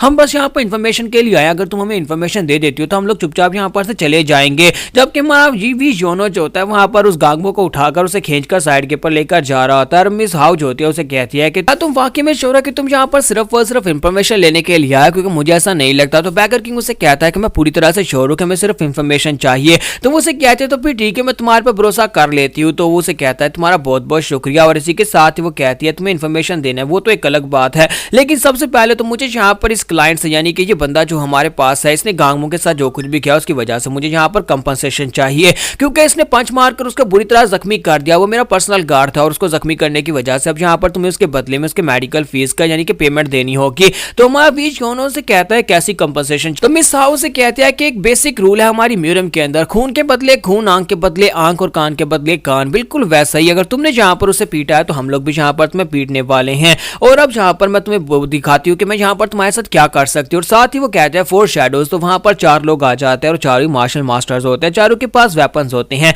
तुम्हारा वीज योनो से कहता है कि ये क्या, सभी लोग इतने फैंसी तरीके के साथ अजीबो गरीब जगह से कहां से निकलकर अपीयर हो रहे हैं, ये सभी लोग तो काफी ज्यादा फैंसी हैं। और इसी के साथ ही वो उसे कहते हैं कि ये सिर्फ फैंसी नहीं है, बल्कि ये यहाँ पर तुम्हारे साथ वो सब कुछ कर सकते हैं जो तुमने सोचा भी नहीं होगा। ये चारों तुम्हारा एक एक बाजू और एक एक टांग काटेंगे और उसके बाद तुम यहाँ पर मुझे कंपनसेट करोगे। क्या तुम यहाँ पर मुझे पैसे दोगे या फिर नहीं? माँ वीज योनो से कहता है कि मुझे लगता है कि तुम्हें मेरी बात की समझ नहीं आ रही, मैं कितनी बार तुम्हें कह चुका हूँ कि मुझे इन्फॉर्मेशन चाहिए और मैं इन्फॉर्मेशन के लिए यहाँ पर आया हूँ। और साथ ही उस बंदे ने मेरे पर अटैक किया था, इसी वजह से मैंने यहाँ पर काउंटर अटैक में उसके पर अटैक किया, जिसकी वजह से वो बेहोश हो गया। मैंने ऐसा कुछ जानबूझकर नहीं किया। तो मिस हाउ से कहते हैं कमीना कहीं का, इसे क्या लगता है कि यहाँ पर इतनी आसानी से यहाँ पर से निकल जाएगा? तो वो उसे कहते हैं कि मैंने तुम्हें कहा ना कि यहाँ पर आंख के बदले आंख और दांत के बदले दांत और खून के बदले खून होगा। तो वीज योनो से कहता है कि ये तो बिल्कुल बकवास लग रही है किसी लोन शार्क की, तुम लोग यहाँ पर गैंगस्टर्स हो। और इसी के साथ ही वो उसे कहते हैं कि अगर गैंगस्टर्स हैं तो फिर ठीक है, तुमने यहाँ पर हमारे साथ जो बदतमीजी किया उसका बदला तुम्हें चुकाना पड़ेगा, और अगर तुम यहाँ पर में पैसे नहीं दोगे तो फिर हम तुम्हारे चेहरे के ऊपर से तुम्हारी स्किन काटेंगे। तुम्हारा वीज योनो से कहता है कि तुम्हें मेरे चेहरे के ऊपर कोई स्किन दिखाई दे रही है? मैंने रिसेंटली कुछ भी नहीं खाया जिसकी वजह से मेरी ये हालत हो गई है, अगर तुम चाहो तो तुम कहीं और से मेरा फ्लैश काट सकती हो। और इसी के साथ ही मिस हाउ जो होती है वो कहती है कि तुम मुझे अभी भी सीरियसली नहीं ले रहे, और वो काफी ज्यादा गुस्सा हो जाती है। वो अपने लोगों से कहते हैं कि 4 शैडोज आकर बढ़ो, जाकर इसको मार डालो। पहले तो मैं यहाँ पर सिर्फ इसके ऊपर तरस खा रही थी, लेकिन अब मुझे लगता है कि इसको जान से मारना पड़ेगा। तो 4 शैडोज जो होता है बड़ी तेजी के साथ उसके ऊपर अटैक करने के लिए आगे बढ़ते हैं और वो सभी लोग बड़ी एक्शन के साथ माँ वीज योनो की तरफ आगे बढ़ रहे होते हैं। माँ वीज योनो कहता है कि पहले तो तुम लोग यहाँ पर मेरा फ्लैश काटने के लिए आ रहे थे, यानी मेरे चेहरे को काटने के लिए आ रहे थे, लेकिन अब तुम लोग यहाँ पर मुझे जान से मारने के लिए आगे बढ़े हो। तो अब यहाँ पर एक अलग स्टोरी है, यानी कि अगर कोई मुझे जान से मारने की कोशिश करेगा तो फिर क्या मैं यहाँ पर उसे छोड़ दूंगा? और इसी के साथ जैसे वो उसको करीब पहुंचते हैं, इसी के साथ ही दिखाता है कि वो सभी लोग जो होता है ग्राउंड के ऊपर गिरे पड़े होते हैं, उन सभी की तलवारें भी टूट जाती है और उन सभी की हालत खराब हो जाती है। उन सभी के ऊपर सिर्फ एक ही अटैक होता है, पलक चपकने की स्पीड में ना वीज योनो जो होता है वहां पर अपनी स्वर्ड टेक्निक को यूज करते हुए अपने हाथ के साथ ही अपने हाथ को स्वर्ड बनाकर उनके ऊपर अटैक करता है। तो मिस हाउ का मुंह खुले का खुला रह जाता है। वो कहती है जी यहाँ पर हुआ क्या? तो वीज योनो से कहता है अगर यहाँ पर कोई मुझे मारने की कोशिश करे तो फिर मैं उसे मार डालता हूँ। क्या तुम यहाँ पर और मेरे हाथ से मरना चाहती हो, जो तुम यहाँ पर ये सब कुछ कर रही हो। फिलहाल मेरा किसी को मारने का मूड नहीं है, इसी वजह से मैंने इन सभी को सिर्फ जख्मी किया है। ठीक है, साथ ही हमारे वी योनो की बॉडी के अंदर से काफी सारी स्वर्ण एनर्जी भी निकल रही होती है और साथ ही वो उनसे कहता है कि मेरे मास्टर ने मुझसे कहा था कि जो एक बार अटैक कर सकता है वो दोबारा भी अटैक कर सकता है, लेकिन आज मुझे यहाँ पर फाइनली इसका पर्सनल एक्सपीरियंस हुआ है कि तुमने यहाँ पर 2 बार मेरे पर अटैक करने की कोशिश की, लेकिन अगर तीसरी बार अटैक किया तो फिर मैं तुम्हारी पूरी की पूरी पवेलियन को बर्बाद कर दूंगा। तो मैं साफ समझ जाते हैं कि इस बंदे के साथ पंगा नहीं लिया जा सकता। ये बंदा जो है उसके लेवल से बहुत ज्यादा ऊपर का है, क्योंकि इसने जिस पावरफुल एनर्जी के साथ यहाँ पर उसके 4 लोगों को ढेर किया है, वो एनर्जी जो है किसी मार्शल मास्टर की हो सकती है। और अगर मैंने यहाँ पर कुछ भी गलत किया तो फिर समझ लो हाउ फैक्शन पूरी तरह से बर्बाद हो जाएगी। इस तरह के लोग जो है वो जान नहीं छोड़ते, वो पूरी की पूरी हाउ फैक्शन यानी कि मेरी बेस तक चले जाएंगे और वहां पर से जाकर हर एक को मार डालेंगे। तो उसी के साथ ही उसे कहती है तो फिर बताओ कि तुम्हें क्या चाहिए। तो वी योनो से कहता है कि इन्फॉर्मेशन, और क्या चाहिए। तो वो उसे कहते हैं कैसी इन्फॉर्मेशन। तो बैगर किंग अपने पास से पेपर निकालता है और उसे कहता है कि इस पेपर के ऊपर जो इन्फॉर्मेशन नहीं है वो इन्फॉर्मेशन तुम्हें देनी होगी। तो वो कहते हैं कि अच्छा मुझे दिखाओ जरा। उसको देखने के बाद वो कहते हैं कि ये इन्फॉर्मेशन तो बहुत ज्यादा सिंपल सी है, यानी कि सेक्टर्स के बारे में लिखा हुआ है, कुछ एल्डर्स की हैबिट्स के बारे में, कुछ ब्लैक स्मिथ्स के बारे में लिखा हुआ है। तो वो कहती है मुझे यहाँ पर इसमें थोड़ा सा टाइम लगेगा, इसमें यहाँ पर इतनी मुश्किल नहीं होगी, मैं तुम्हारे लिए इन्फॉर्मेशन ले आऊंगी, मुझे सिर्फ 15 मिनट का टाइम दो और 15 मिनट के बाद सारी इन्फॉर्मेशन तुम्हारे पास होगी। साथ ही वो बैगर किंग से कहते हैं कि बैगर किंग जरा तुम तो मेरे साथ अंदर आओ। और इसी के साथ हम लोग यहाँ पर अपनी एपिसोड 09 का एंड करेंगे और नेक्स्ट एपिसोड में हम लोग देखेंगे हमारा वी योनो अपनी पहली डेस्टिनेशन के ऊपर पहुंचेगा, जहां पर उसके मास्टर ने लिखा था कि तुम्हें सबसे पहले सेक्टर में पहुंचना है। तो गाइस कैसे हैं आप सब लोग, एसओएस के एपिसोड 10 के साथ हाजिर हो। तो लास्ट एपिसोड के एंड पे आपने देखा था कि हमारी जो मिस हाउ होती है वो उस अपने हाथ में उस पेपर को पकड़ती है और हमारे विजियोन से कहती है कि 15 मिनट का टाइम दो और 15 मिनट में तुम्हें सारी इन्फॉर्मेशन दे दूंगी। और साथ ही वो बैगर किंग से कहते हैं कि बैगर किंग तू मेरे साथ था, और वो बैगर किंग को अपने साथ अंदर लेकर चली जाती है। तो थोड़ी देर के बाद जब हमारा बैगर किंग जो होता है बाहर निकल कर आता है तो उसकी हालत खराब होती है, क्योंकि हमारी मिस हाउ ने उसे अंदर काफी बुरी तरह से पीटा होता है और इसी वजह से वो बुरी हालत में बाहर आता है। तो हमारा जंग मास्टर से कहता है कि ये क्या तुम्हारी ये हालत कैसी हो गई। तो वो उसे कहता है कि तुम्हारे लिए ये बात करना आसान है, तुम जहां पर उसके सामने एक मार्शल मास्टर साबित हो गए, क्योंकि तुमने उसके 5 लोगों को बुरी तरह से पीट दिया, लेकिन उसने सारा गुस्सा मेरे ऊपर उतार दिया, क्योंकि वो खुद भी एक मार्शल मास्टर है, यानी कि वो कल्टीवेशन में मुझसे तो ज्यादा ही अच्छी है। इसी वजह से अंदर जाकर उसने मुझे बुरी तरह से पीटा है। वो कोई ऐसी वैसी औरत नहीं है, बल्कि वो हाउ फैक्शन की यंग मिस है, यानी कि हाउ फैक्शन का जो लीडर है उसकी बेटी है। इसी वजह से उसका इन्फ्लुएंस काफी ज्यादा अच्छा है। तो इसी के साथ ही हमारा यंग मास्टर से कहता है मुझे ये बताओ कि क्या वो यहाँ पर इन्फॉर्मेशन गैदर कर पाएगी या नहीं। तो इसी के साथ मिस हाउ वहां पर निकल कर आ जाती है और उसे कहते हैं कि मैं इन्फॉर्मेशन ले आई हूं, मैंने तुमसे कहा था ना कि 15 मिनट में सारी इन्फॉर्मेशन तुम्हें मिल जाएगी, तो मेरे साथ अंदर आ जाओ। और अंदर लाने के बाद उनसे कहती है कि यहाँ पर इन्फॉर्मेशन तो मिल चुकी है, लेकिन तुम्हें देने से पहले यहाँ पर रूल्स बता दूं, हमारे भी रूल्स हैं, हम लोग बिना पैसे के यहाँ पर ये इन्फॉर्मेशन तुम्हें नहीं दे सकते। तुम्हारा वी योनो जो होता है वो कहता है कि अब यहाँ पर इसे क्या चाहिए होगा। तो इसी के साथ ही बैगर किंग उसे कहता है कि वो तुमसे पैसे मांग रही है, उसे यहाँ पर तुमसे पैसे चाहिए। तो वी योनो कहता है कि हाँ मुझे बताओ कितने चाहिए होंगे। तो मिस हाउ कहती है कि 5 नियांग। तो इसी के साथ वी योनो अपने पास से 5 नियांग निकालता है और 5 नियांग उसके सामने करता है। तो मिस हाउ से कहती है कि तुम्हारा दिमाग तो नहीं खराब हो गया, मुझे 5 सिल्वर नियांग चाहिए। और बैगर किंग भी से कहता है कि हाँ 5 सिल्वर नियांग दो। तो वो कहता है क्या ये इन्फॉर्मेशन इतनी ज्यादा महंगी है। तो वो कहती है हाँ ये इन्फॉर्मेशन बहुत ज्यादा महंगी है और तुम यहाँ पर हाईली सीक्रेट इन्फॉर्मेशन लेने के लिए आए हो, क्योंकि ये एल्डर्स के बारे में और हर एक सेक्टर के एल्डर के बारे में ये इन्फॉर्मेशन इतनी आसानी से नहीं मिलती, इसी वजह से ये बहुत ज्यादा महंगी है। तो वो कहता है तो फिर ठीक है मैं आता हूँ। इसी के साथ ही वी योनो जो होता है उठकर खड़ा हो जाता है, वहां पर से जाने लगता है। तो वो उसे कहती है कि अब ये लड़का कहां पर जा रहा है। तो हमारा जो बैगर किंग होता है उसे कहता है कि मैं इससे पूछता हूं और वो भागता है उसके पीछे आता है, कहता है कि तुम कहां पर जा रहे हो। तो वो कहता है कि मुझे यहां पर जाकर 5 सिल्वर नियांग्स कमाने पड़ेंगे, क्योंकि मेरे पास पैसे नहीं है, गली में जाकर बैठता हूं। तो वो उसका पांव पकड़ लेता है और उसे कहता है कि रुक जाओ तुम्हें जाने की जरूरत नहीं है, मैं यहाँ पर तुम्हारे लिए पैसों का बंदोबस्त करता हूँ। और इसी के साथ ही उसे इन्फॉर्मेशन मिल जाती है, क्योंकि यहाँ पर 5 सिल्वर कॉइन्स जो होते हैं वो पे कर दिए जाते हैं। और हमारा जो बैगर किंग होता है वो अपनी सारी जिंदगी की जितनी जमा पूंजी होती है वो सारी की सारी लगाकर 5 सिल्वर कॉइन्स लाकर वहां पर मिस हाउ को देता है, जिसकी वजह से उसे इन्फॉर्मेशन मिलती है। तो वो इसलिए कर रहा होता है ताकि यहाँ पर इन्फॉर्मेशन लेने के बाद हमारा वी योनो से छोड़कर चला जाए, उसकी गली छोड़कर चला जाए, दोबारा यहाँ पर भीख ना मांगे। तो इसी के साथ हमारा वी योनो कहता है कि ये इन्फॉर्मेशन काफी ज्यादा अच्छी है और मुझे लगता है कि हाउ फैक्शन तो बैगर सेक्टर के मुकाबले में काफी ज्यादा बेहतर इन्फॉर्मेशन इकट्ठी कर सकता है और मुझे लगता है कि तुम लोग आगे जाकर और भी तरक्की करोगे। फिर साथ हमारा वी योनो अपने पास से एक लेटर निकालता और कहता है कि मुझे ये लेटर भिजवाना है, क्या तुम गोंगडोंग वी क्लैन में इस लेटर को भेज सकती हो मास्टर गोंगडोंग के पास। तो वो कहती है कि लेकिन ये पहुंचना महंगा पड़ेगा, तुम जहाँ पर हमारी तरफ से एक लेटर भिजवाना चाहते हो, इसके बदले तुम जहाँ पर एस्कॉर्ट एजेंसी वालों को मैसेज दे देना, वो तुम्हारा लेटर वहां पर पहुंचा देंगे। फिर साथ ही उसे कहते हैं लेकिन अगर तुम चाहो तो मैं फ्री में भिजवा सकती हूँ, लेकिन तुम्हें मेरे सवालों के जवाब देने पड़ेंगे, पहले मुझे अपना नाम बताओ। तो वो कहता है मेरा नाम वी जियोन हो है। तो उसे कहती है अपनी उम्र बताओ। तो वो कहता है मेरी उम्र 17 साल है। तो हमारा बैगर किंग कहता है क्या तुम्हारी उम्र 17 साल है, तुम लगते तो 50 साल की हो और तुम्हारी उम्र मुझसे भी ज्यादा कम है। जब किसी के साथ ही हमारी मिस हाउ जो होती है वहां पर सोच रही होती है कि आज से 5 साल पहले गोंगडोंग वी क्लैन के मास्टर गोंगडोंग ने कहा था कि उसका बेटा वी जियोन हो वो कहीं पर गायब हो गया है और उसकी उम्र उस वक्त 13 साल थी। अगर 5 साल ऐड किए जाएं तो भी यहाँ पर उसकी उम्र 17-18 साल ही बनती है। तो इसी के साथ ही वो कहती है कि कहीं ऐसा तो नहीं है कि तुम यहाँ पर वी गोंगडोंग के बेटे हो, क्या तुम वी क्लैन के यंग मास्टर हो। तो हमारा वी उसे कहता है कि हाँ तुम्हें मेरे बारे में कैसे पता चला। तो उसे कहती है कि मुझे तुम्हारे बारे में कैसे नहीं पता चलेगा, क्योंकि 5 साल पहले तुम्हारे फादर ने मुझसे रिक्वेस्ट की थी कि मैं तुम्हें ढूंढूं, वो तुम्हें हर जगह के ऊपर ढूंढ रहे हैं क्योंकि तुम गायब हो गए थे। तो बैगर किंग कहता है क्या वाकई में तुम गोंगडोंग क्लैन के यंग मास्टर हो और क्या तुम यहाँ पर मास्टर सोहान के छोटे भाई हो। तो वो कहता है हाँ तुम मेरे ब्रदर को भी जानते हो। तो वो कहता है हाँ तुम्हारे ब्रदर को कौन नहीं जानता, वो एक महान मार्शल मास्टर है, इसकी वजह से सब लोग उसके बारे में जानते हैं। तो मिस हाउ से कहती है कि अब जबकि तुम यहाँ पर गोंगडोंग वी के बेटे हो तो इसी वजह से मैं तुम्हारे लिए यहाँ पर लेटर भिजवा देती हूँ, लेकिन इस लेटर को पहुंचने में कम से कम 10 दिन लगेंगे। तो वो कहता है कोई बात नहीं, वैसे भी तो पहले उन्होंने 5 साल मेरे जिंदा होने का इंतजार किया और अब यहाँ पर मेरा लेटर 10 दिन बाद भी पहुंचे तो कोई बात नहीं। तो इसी के साथ ही वो अपने पास से एक पट्टी निकालती है रेड कलर की और उसे कहते हैं कि इसे अपने पास रखो क्योंकि तुम यहाँ पर हाउस सेक्टर के स्पेशल गेस्ट हो। अगली बार जब भी तुम हाउ फैक्शन के किसी ब्रांच में जाओ तो इस पट्टी को पहनकर वहां पर जाना। तो इसको देखने के बाद तुम्हें स्पेशल इन्फॉर्मेशन मिलेगी, यानी कि तुम्हें डिस्काउंट मिलेगा। तो हमारा वी जियोनो कहता है क्या वाकई में ये फ्री है। तो वो कहते हैं कि हालांकि ये फ्री तो नहीं है क्योंकि ये बहुत ज्यादा खास है, सिर्फ और सिर्फ वीआईपी गेस्ट को ही दिया जाता है, क्योंकि इसके बदले में तुम्हें इन्फॉर्मेशन के ऊपर बहुत बड़ा डिस्काउंट मिल सकता है। लेकिन साथ ही वो सोच रही होती है कि मुझे लगता है कि एक मार्शल मास्टर बनने वाला है, उसका फ्यूचर बहुत ज्यादा ब्राइट होने वाला है। अगर जो वाकई में एक मार्शल मास्टर बन जाता है तो फिर हमारे लिए बहुत ज़्यादा फायदा होगा, इस जैसे इंसान के साथ रिलेशन रखना हमारे लिए काफ़ी ज़्यादा फायदेमंद है। तो वो उसे कहते हैं कि हाँ ये सिर्फ और सिर्फ तुम्हारे लिए से प्लीज़ अपने पास संभाल कर रखना। तो वी जियोनो काफ़ी ज़्यादा खुश हो जाता है और इसी के साथ ही वी जियोनो कहते हैं तो फाइनली मैं जहाँ पर से जा रहा हूँ। तो वो दोनों वहाँ से बाहर आ जाते हैं। तो रास्ते में हमारा बैगर किंग बेचारा रो रहा होता है क्योंकि उसने अपनी सारी की सारी जमा पूंजी जहाँ पर लगा दी, उसके पास अब पैसे नहीं बचे। जबकि हमारा वी जियोनो जो होता है वो उसे कहता है कि पैसा तो आने जाने वाली चीज़ है, तुम्हें उसके लिए परेशान होने की जरूरत नहीं है, अगर तुम चाहो तो मैं यहाँ पर बैठकर तुम्हारे लिए दोबारा से पैसे कमा देता हूँ। तो वो कहता है नहीं नहीं तुम बस यहाँ पर से जाओ, तुम अपनी मंजिल पर जाओ, तुम्हारे मास्टर ने तुमसे कहा था तुम्हें मिशन को पूरा करना है।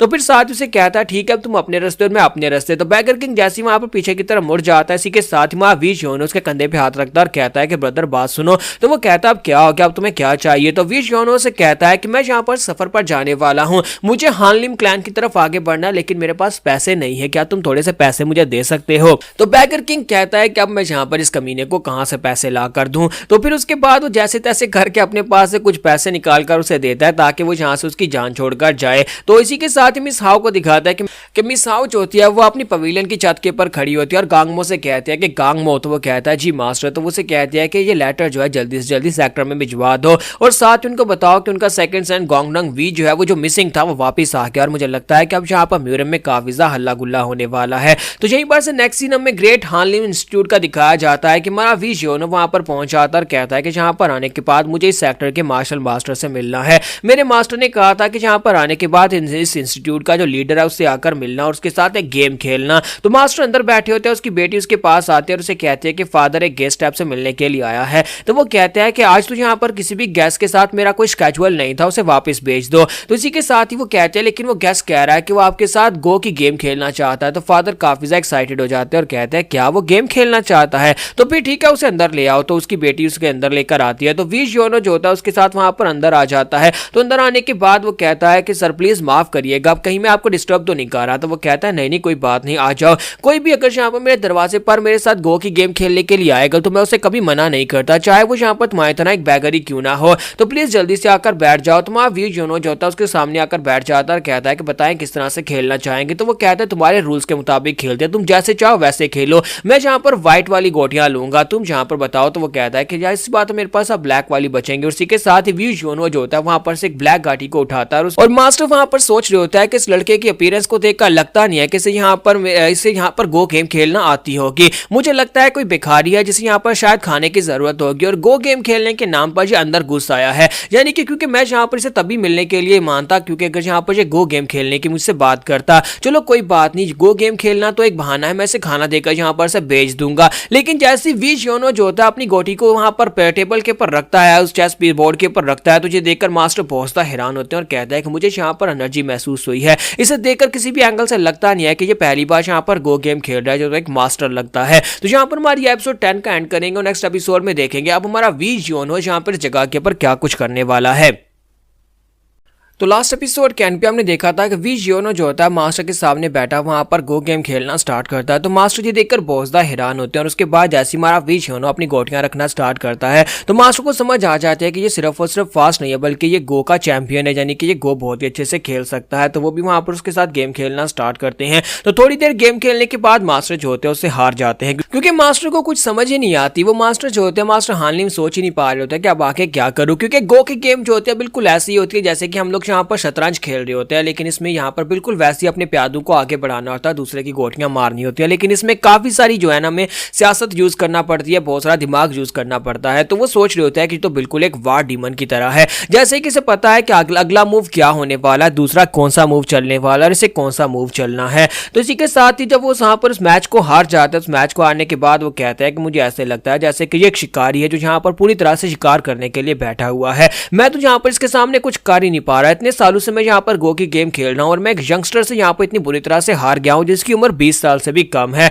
तो मास्टर से कहता है कि तुम्हारा प्ले स्टाइल वाकई में बहुत ज्यादा यूनिक है और तुम बहुत ही अच्छा खेलते हो। तो वी जियोनो कहता है कि मास्टर आपका बहुत बहुत शुक्रिया मेरी तारीफ करने के लिए। तो इसी के साथ ही वो कहता है कि सब कुछ मेरे मास्टर की वजह से हुआ है। मेरे मास्टर जब भी यहाँ पर मुझे कहते थे कि खेलो, वो साथ ही मुझे धमकी भी देते थे, अगर मैं यहाँ पर अच्छा खेलूंगा तो मुझे 3 दिन रेस्ट करने को मिलेगा, अगर मैं बुरा खेलूंगा तो फिर यहाँ पर मुझे लगातार ट्रेनिंग करना पड़ेगी। इसी वजह से मैं यहाँ पर इस हद तक सीख चुका हूँ कि मैं किसी को बड़ी आसानी से इस गेम में हरा सकता हूं। इसी के साथ ही वी जियोनो जो होता है उन लोगों से कहता है कि मास्टर अगर यहाँ पर आपको बुरा ना लगे तो मेरे मास्टर ने मुझसे एक रिक्वेस्ट की थी कि अगर मैं यहाँ पर आपके साथ गो खेलने के लिए हानलिम ब्रांच में आऊं तो मैं कुछ दिन यहाँ पर रुकूं, तो क्या आप मुझे यहाँ पर रुकने देंगे। तो मास्टर से कहता है कि हाँ क्यों नहीं तुम यहाँ पर रुक सकते हो, अगर तुम अपने मास्टर की टीचिंग्स को फॉलो करते हुए यहाँ पर रुकना चाहते हो तो कोई बात नहीं, तुम यहाँ पर रुक सकते हो। अच्छा अगर यहाँ पर ऐसी बात है तो मैं तुम्हें बता दूं कि मैं वैसे भी तुमसे यही कहने वाला था, प्लीज कुछ दिन यहाँ पर रुक जाओ और मेरे साथ और गो की गेम खेलो। ये वाली मैच तो मैं हार गया हूं लेकिन मैं यहाँ पर तुम्हें हराना चाहता हूं, इसी वजह से हम लोग कुछ दिन और यहाँ पर गेम खेलेंगे, इसलिए जब तक चाहो तुम यहाँ पर रह सकते हो। और साथ ही वो अपनी बेटी से कहता है कि बेटा प्लीज इसे अपने साथ लेकर जाओ, इसे गेस्ट रूम दिखाओ और साथ ही इसके नहाने के लिए बंदोबस्त करो और साथ ही साफ कपड़े भी दे दो।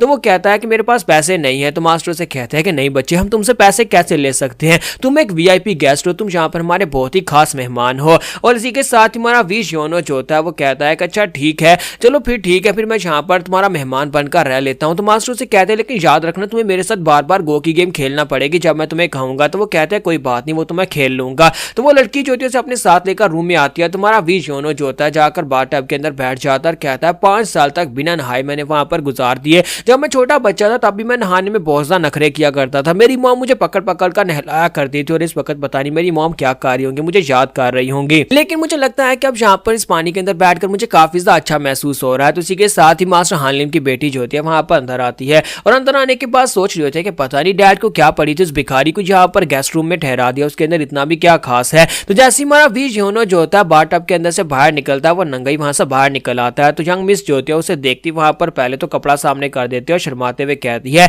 क्या तुम्हें यहाँ पर दिखाई नहीं देता एक लड़की तुम्हारे सामने खड़ी और तुम ऐसे निकल आए, जल्दी से अपने आप को कवर करो। तो वी जियोनो जैसे वहां पर अपने आप को कवर करता है और अपना चेहरा उसकी तरफ घुमाता है तो वो लड़की हैरान होकर कहती है कि तुम कौन हो, क्योंकि वी जियोनो जब पानी के अंदर बैठा था तो उसकी बॉडी जो दोबारा से रिकवर कर जाती है और वो फिर से नॉर्मल शेप में आ जाता है, यानी फिर से 17 साल का बच्चा लगने लग जाता है। तो वो उसे कहता है कि क्या आप ठीक है। तो मिस कहती है कि तुम हो कौन। तो वो कहता है कि मैं वही तुम्हारा मेहमान हूँ। फिर साथ ही कुछ दिन गुजरने के बाद यहाँ पर वो लड़की जो होती है वो काफी ज्यादा गुस्से होती है और जाकर अपने फादर से कहती है कि डैड मुझे लगता है कि आपको उसे यहाँ पर नहीं रहने देना चाहिए था, वो सारा दिन बिस्तर के ऊपर पड़ा रहता है। तो फादर उसे कहते हैं कि तुम किसकी बात कर रही हो। तो वो कहती है कि फादर मैं आपके उस मेहमान की बात कर रही हूँ जो आपके साथ गो गेम खेलने के के लिए आया था और उसके बाद हमारे घर में पड़ गया है। वो सारा दिन बिस्तर के पड़ा रहता है, सारा दिन बिस्तर पर पड़ा रहता है। मैं जब भी उसके पास जाती हूँ, खाना देने के लिए जाती हूँ, वो भी रूम में देना पड़ता है। उसके बाद बेडशीट्स भी मुझे जाकर साफ करनी पड़ती हैं और उसके गंदे कपड़े मुझे धोने पड़ते हैं। वो सारा दिन बिस्तर पर पड़ा पड़ा वहां पर सोता रहता है। तो फादर उसे कहता है कि मेरी बच्ची, तुम्हें यहाँ पर किसी इंसान को अगर वो रेस्ट कर रहा है तो उसे रेस्ट करने देनी चाहिए।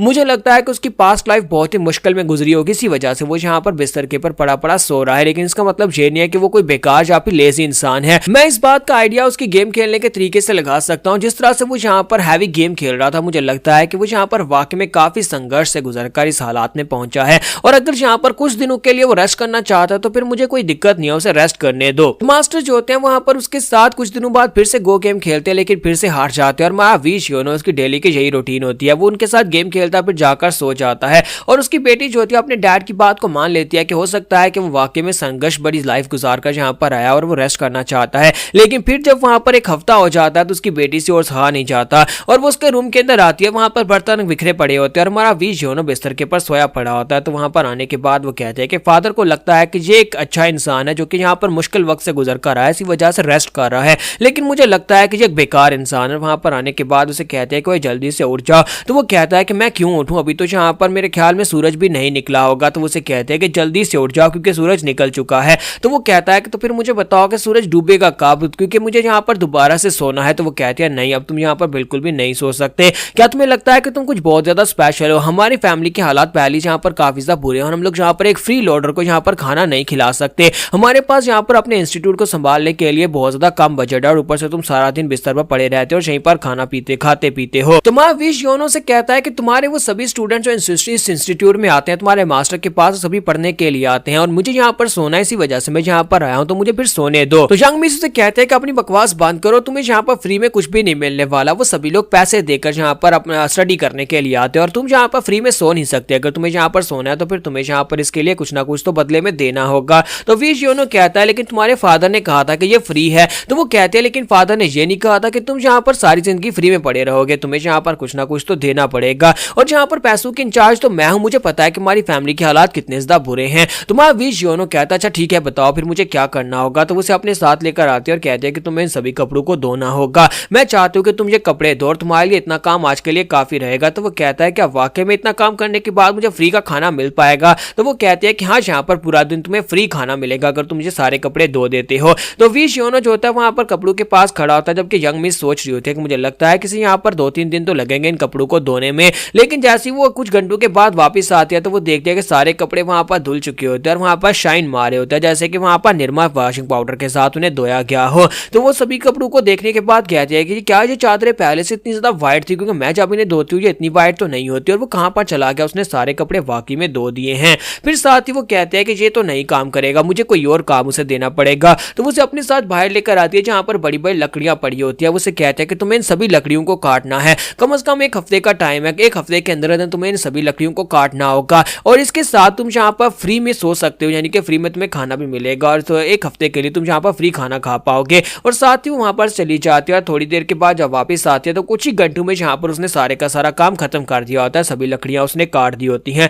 फिर साथ ही उसे वहां पर डिश वॉशिंग का काम देती है। तो डिश वॉशिंग भी करने के बाद माँ योनो वहीं पर किचन में ही सो जाता है। तो फिर साथ ही उसे गार्डनिंग का काम देती है, तो वहीं पर गार्डनिंग करके सफाई करके वहीं पर गार्डन में लेट जाता है। इस बात से यंग मिस कहते हैं कि ये कैसे हो सकता है, ये कैसे पॉसिबल है कि वो क्या इतना ज्यादा कैपेबल है, वो हर एक काम कर सकता है और यहाँ पर लेजी भी है, सारा दिन वो सोया भी रहता है, फिर भी यहाँ पर काम को भी इतनी जल्दी वो खत्म कैसे कर सकता है। तो हमारा सीन प्रेजेंट में आता है जहाँ पर मैड डॉग जो होते हैं उस स्कॉलर से कहता है कि लेकिन यहाँ पर ये मास्टर की बहुत बड़ी गलती थी, उन्हें यहाँ पर विश योनो को अपनी फैमिली में नहीं रखना चाहिए था। तो हमारा स्कॉलर उनसे कहता है लेकिन ऐसा क्यों, उसे यहाँ पर क्यों नहीं रखना चाहिए था? तो मैड डॉग उसे कहता है क्योंकि वो लड़का जहाँ पर भी जाता है, यानी विश योनो जहाँ पर भी जाएगा वहां पर डिजास्टर आएगा, वहां पर एक तबाही मचेगी और आगे भी वो जहां पर भी जाने वाला है, जिस भी फैमिली में जाएगा वहां पर कुछ ना कुछ बुरा जरूर होने वाला है। तो जहां पर हमारी एपिसोड 11 का एंड करेंगे और नेक्स्ट एपिसोड में देखेंगे कि अब यहाँ पर हानलिम इंस्टीट्यूट के साथ क्या बुरा होने वाला है। तो लास्ट एपिसोड के एंड पे हमने देखा था कि मास्टर मैड डॉग जो होता है हिस्टोरियन को बता रहे होता है कि ये लड़का वी जियोनो जहां पर भी जाएगा वहां पर एक तबाही मचेगी, वहां पर उनके साथ कुछ ना कुछ बुरा जरूर होगा। और इसी वजह से ये जब यहाँ पर हानलिम इंस्टीट्यूट में पहुंचा तो वहां पर भी उनके साथ कुछ बुरा होने वाला है। जहां पर भी ये जाएगा वहां पर जाने के बाद हर एक चीज उथल पुथल हो जाएगी। जबकि ये स्कॉलर हॉल पिछले कई सालों से यहाँ पर शांत था, लेकिन अब यहाँ पर उसके आने की वजह से इसमें भी उथल पुथल होने वाली है। कुछ ऐसा होने वाला जो काफी ज्यादा बुरा होने वाला है। तो हिस्टोरियन कहता है कि मुझे जल्दी से बताया आगे की स्टोरी क्या है, मैं यहाँ पर जानना चाहता हूँ कि वहां पर क्या हुआ। तो मैड डॉग उसे कहता है कि हाँ क्यों नहीं, मैं तुम्हें यहाँ पर बताता हूँ आगे क्या हुआ। तो इसी के साथ ही वो कहता है कि उसके बाद यहाँ पर गो की गेम हुई। तो इसी के साथ सीन पास्ट में जाता है जहाँ पर वी जियोनो जो होता है वो गेम खेल रहा होता है, लेकिन उसके चेहरे के एक्सप्रेशंस बिल्कुल भी अच्छे नहीं होते, क्योंकि वो यहाँ पर एक बंदे से नहीं बल्कि बहुत सारे लोगों से गो खेलनी पड़ेगी। बहुत सारे लोग जो है वहां पर मैसेज अपने हाथ में पकड़े हुए पहुंचाते हैं, क्योंकि उन सभी लोगों को लेटर भेजा गया था। मास्टर हानलिम ने उन सभी लोगों को वहां पर लेटर भिजवाया था कि उनके पास यहाँ पर एक बहुत ही स्पेशल प्ले वाला, एक बहुत ही स्पेशल प्ले स्टाइल वाला लड़का आया जो कि अपने आप को जो कि एक जीनियस है,